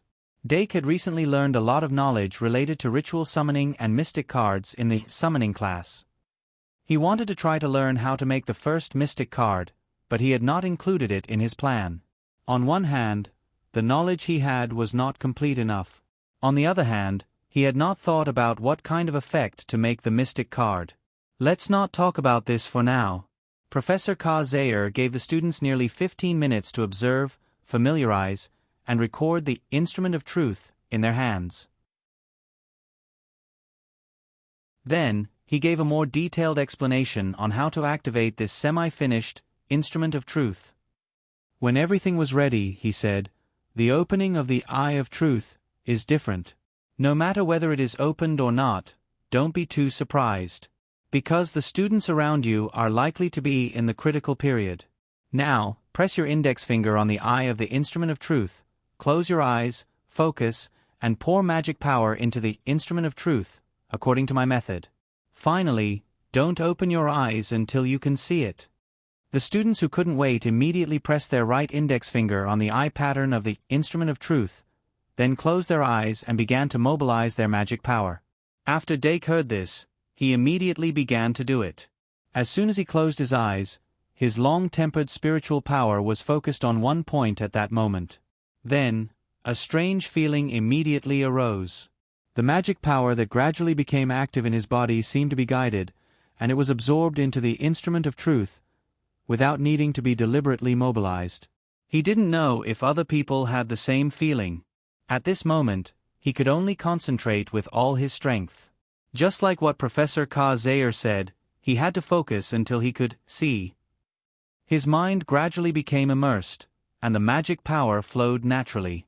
Professor K. Zayer looked at the instrument of truth on the table under the stage that lit up one after another. He then pressed his hand on the Gate of Truth magic card and began to summon it. With the infusion of a large amount of magic power, this unique Gate of Truth slowly lit up. The colorful glass-like brilliance gradually flickered. The vortex door engraved on the card surface began to rotate, and it pulled the surrounding darkness to gather towards one point. When the entire surface of the card had become chaotic, the vortex door had finally shrunk into a black dot. At the same time, the same black point appeared on the ceiling of the classroom. This black point rotated in reverse and gradually unfolded a circular magic array. In the middle of the magic array, a golden door that contained chaos slowly opened. At that moment, the instrument of truth, in front of each student, also unfolded the same magic array and golden door. It was just that the magic array and door were miniature versions that were only the size of a textbook. As the 30 miniature magic arrays were all unfolded, each miniature golden door began to rotate clockwise at a completely different speed. From the golden door on the ceiling, golden threads fell down.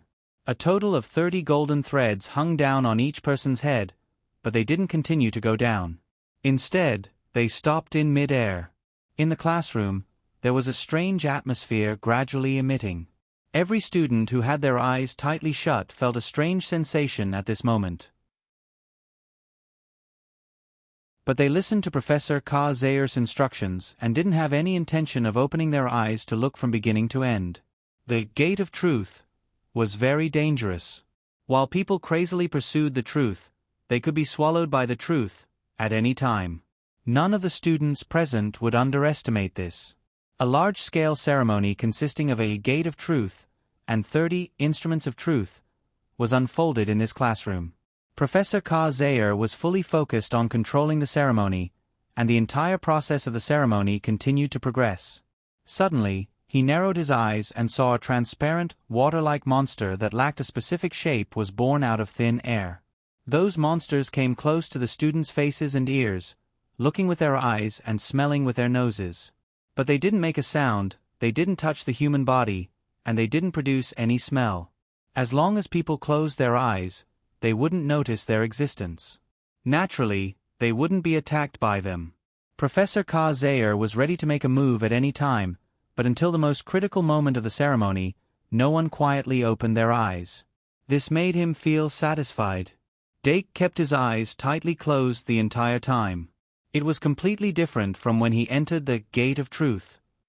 The ceremony to open the Eye of Truth didn't bring people's consciousness into a world. There was only darkness around the consciousness. What they needed to do was to focus their attention in this darkness. They did not do anything, and they did not think about anything. They couldn't let their minds be confused by distracting thoughts. They had to maintain a high level of concentration for a long time. This seemed simple, but it wasn't easy to do. Darkness would cause distracting thoughts to grow. The ceremony would promote this process. Once they couldn't guard their minds, the instruments of truth would fail. Time slowly passed. After more than 10 minutes, the ceremony entered the final stage. None of the 30 students present were eliminated. Between their eyebrows, a golden eye was reflected almost at the same time. The golden eye would shine into their minds and open a door for the eternal darkness to see the truth. When the students opened their eyes in their minds, the eye of truth would open as well. Beep beep beep. Monthly ticket expiration reminder. Monthly ticket expiration reminder. I'm too sleepy. I can't take it anymore. I'll wake up.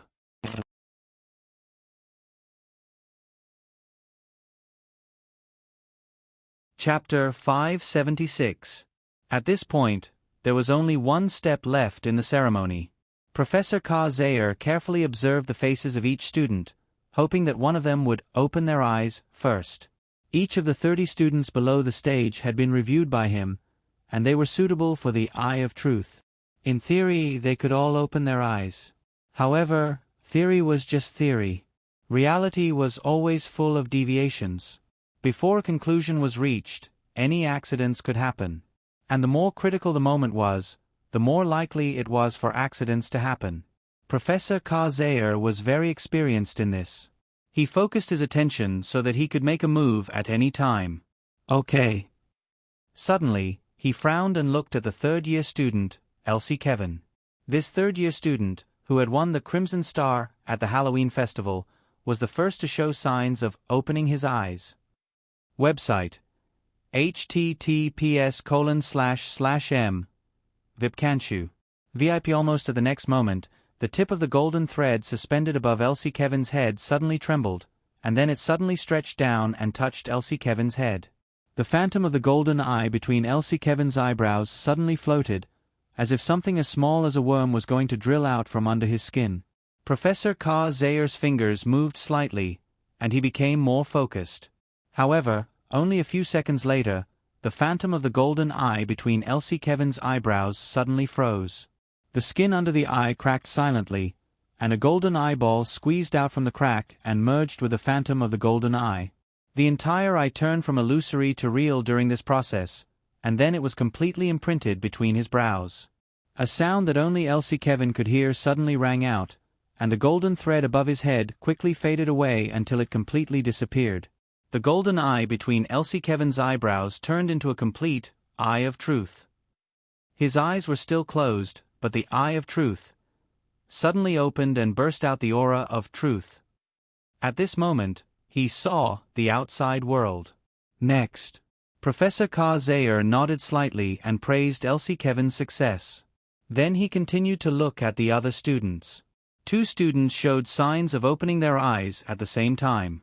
The eye of truth was essentially a window and didn't have much difference. However, there was a difference in the form of expression. The eye of truth that Elsie Kevin activated was the most standard type, which was located between her eyebrows.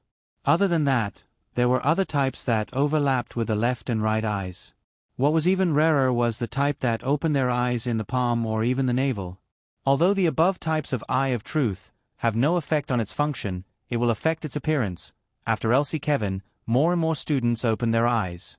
Most of them had their eye of truth in between their eyebrows. It was only until Ai Ma Metis and Saraswati that the difference appeared.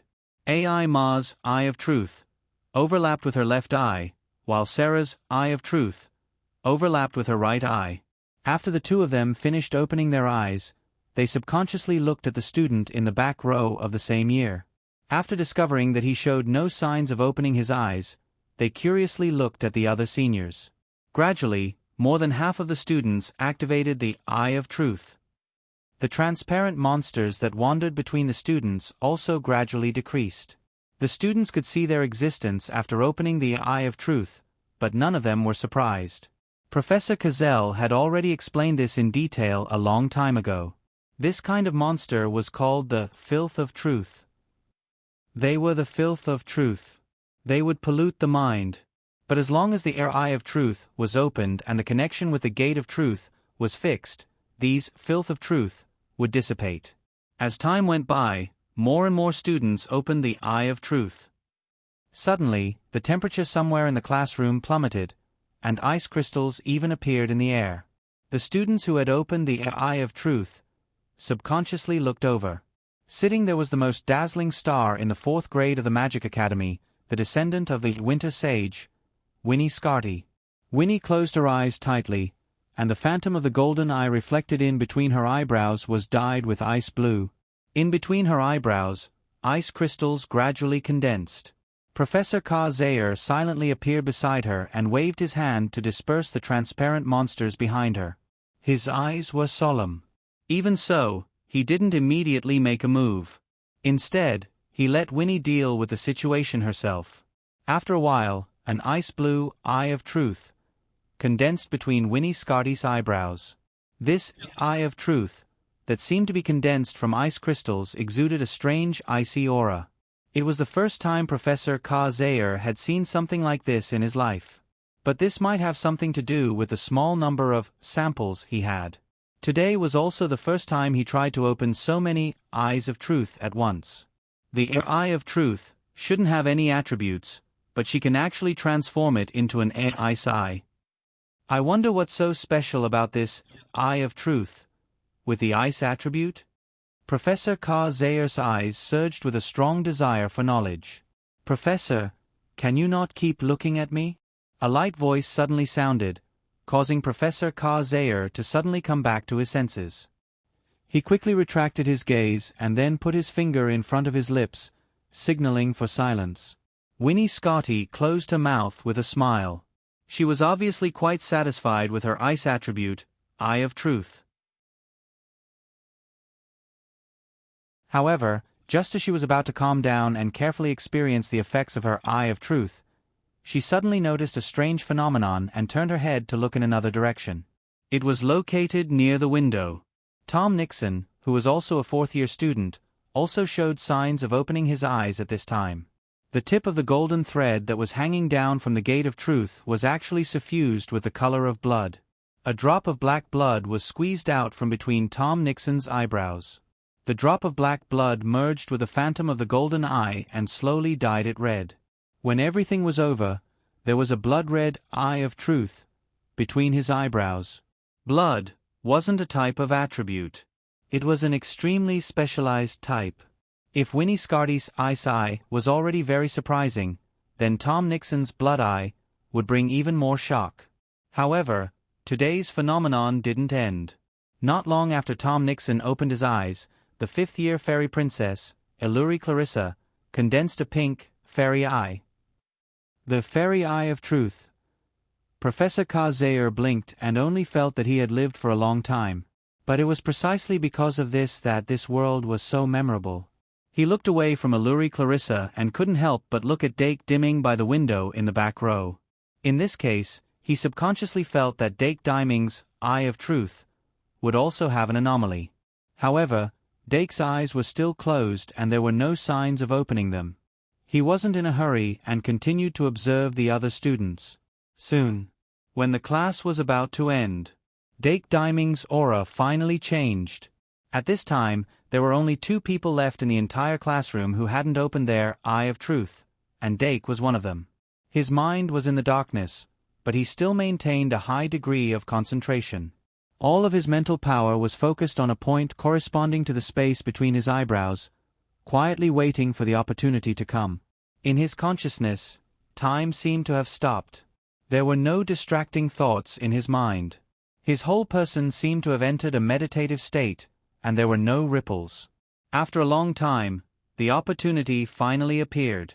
It was the light of a sudden inspiration. He sensed the appearance of the light, and subconsciously chased after it. The top of the entire consciousness cracked open, and more light penetrated in. He immediately realized that this was a sign that the eye was about to open. He immediately followed Professor Zayer's instructions and followed the guidance of the light to fly up. The darkness was completely broken, and light was reflected in his eyes. His eyes didn't open, but he saw the reality outside. At this moment, Professor Zayer's face couldn't hide the astonishment on his face. The students who had already opened their Eye of Truth were also extremely surprised. Even the 3 people who had opened Ice Eye, Blood Eye, and Fairy Eye were in disbelief. How did he do it? The same thought appeared in everyone's mind. The students stared at Dake Diming's face, and their emotions surged in their hearts. Just now, the phantom of the golden eye reflected in Dake's space between his eyebrows moved, but this wasn't strange enough. Ai Ma and Sarah also had the same vision when they opened their eyes. Their Eye of Truth moved to their left and right eyes respectively.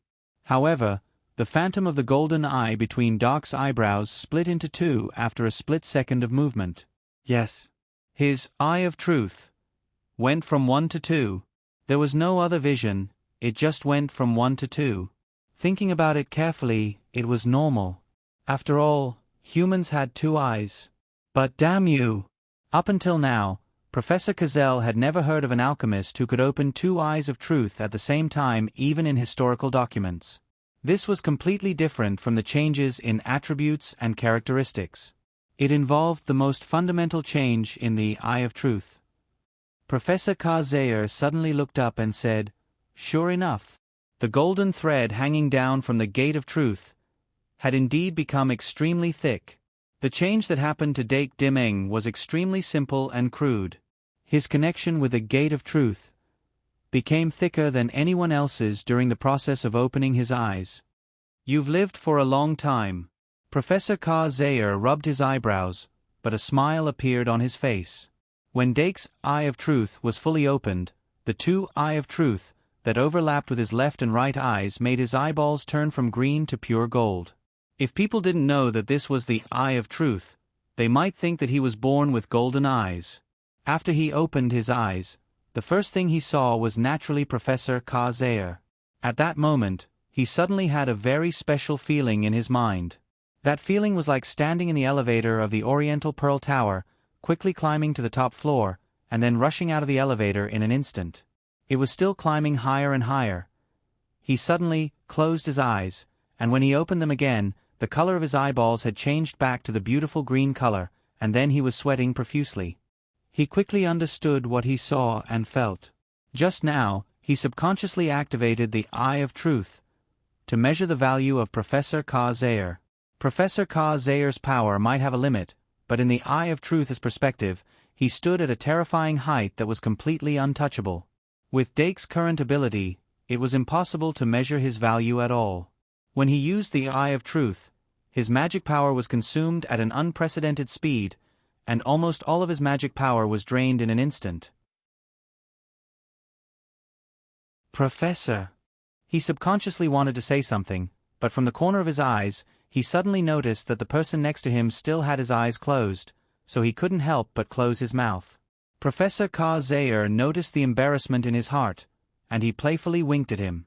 Dark looked away with some embarrassment, but in his heart, he slowly recalled the feeling when he opened his eyes. He realized that the Eye of Truth that he opened was slightly different from what Professor Ka-Zair said before.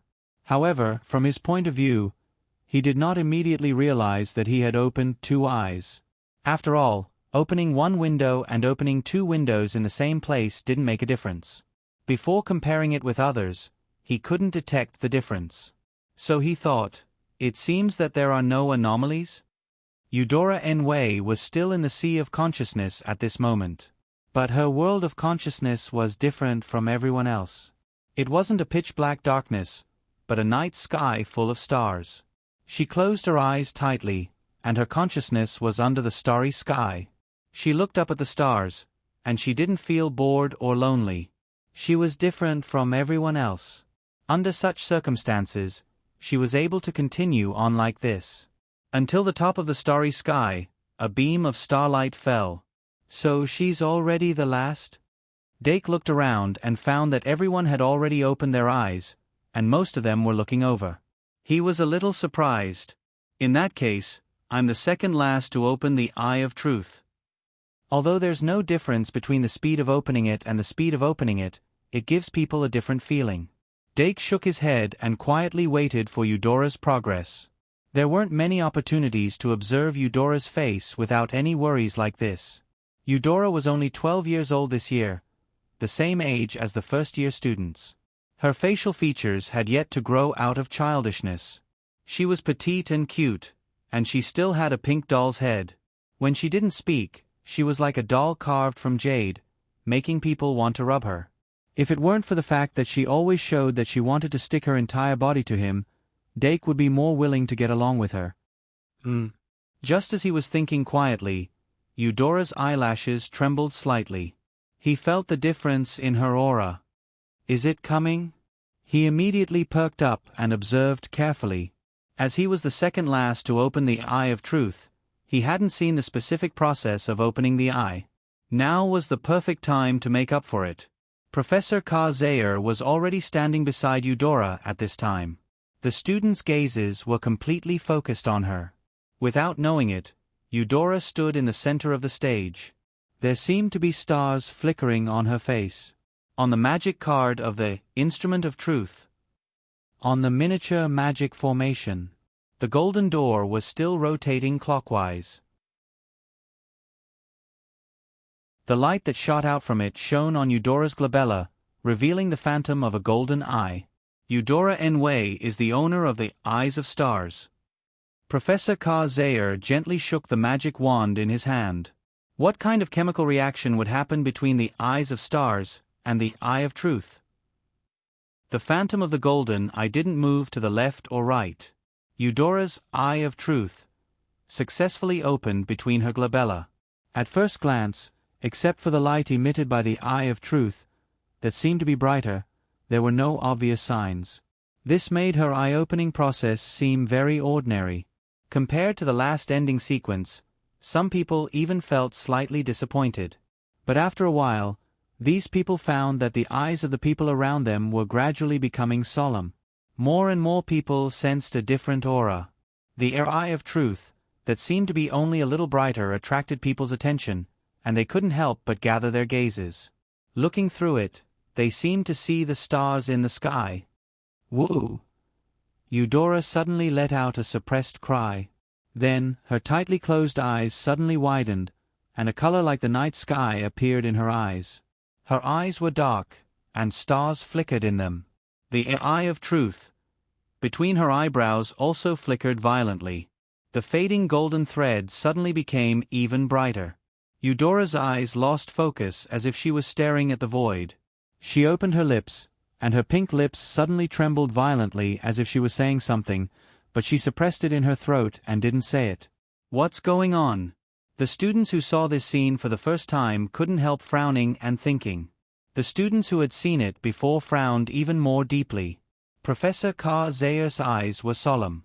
Dake looked at Eudora's appearance and wanted to stop her, but when he remembered what Professor Midia had said in class, he could only wait anxiously. Eudora triggered the apocalypse. The eye of truth and astrology were an excellent combination. Fortune-tellers had studied this before.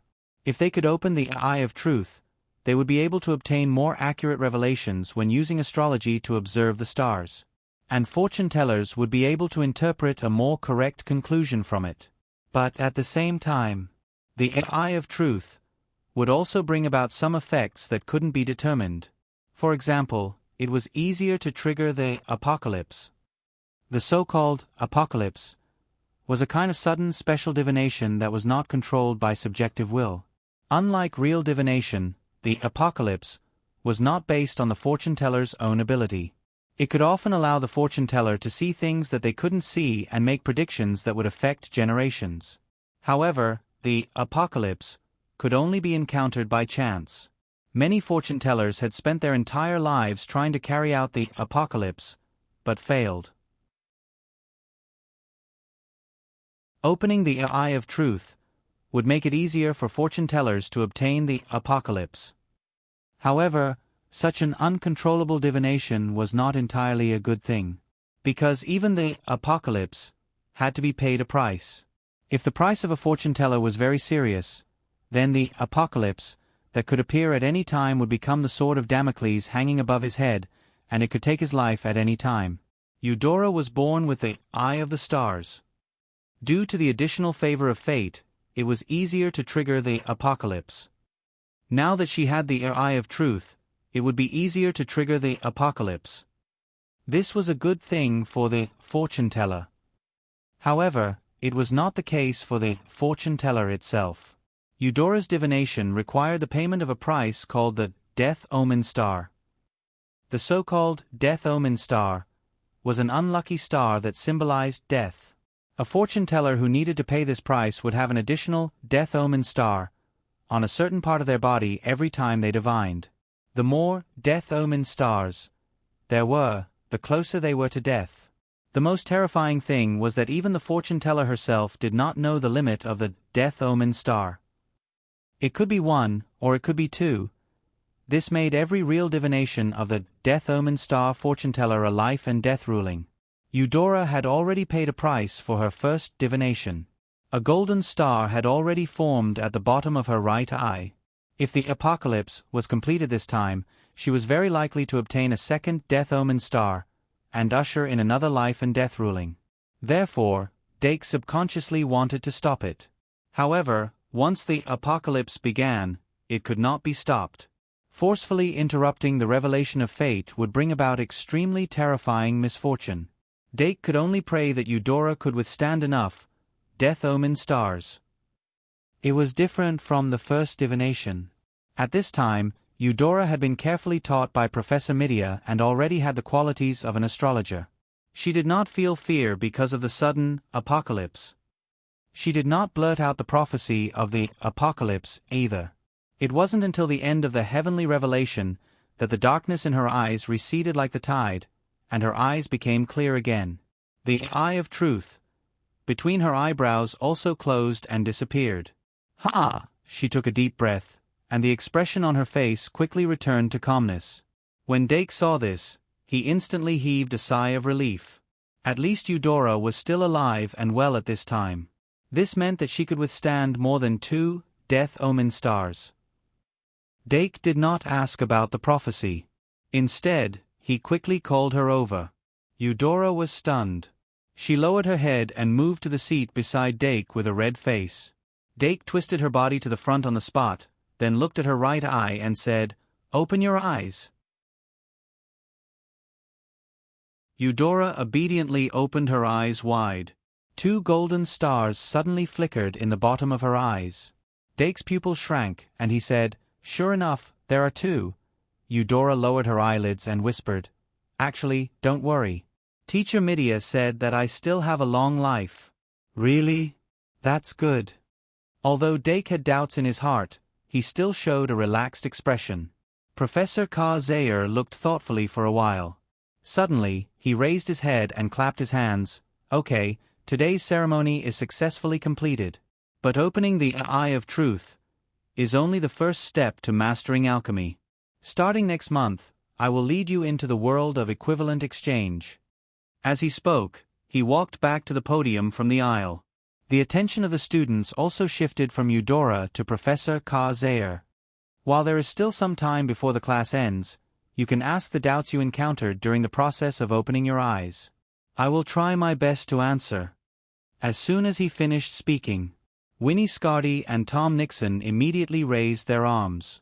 Professor Ka-Zayer narrowed his eyes and pointed at another student besides the 2 of them. Of course, he knew what Winnie and Tom wanted to ask. But that was actually not suitable to explain in the classroom. After all, these 2 students were young and lacked some alertness.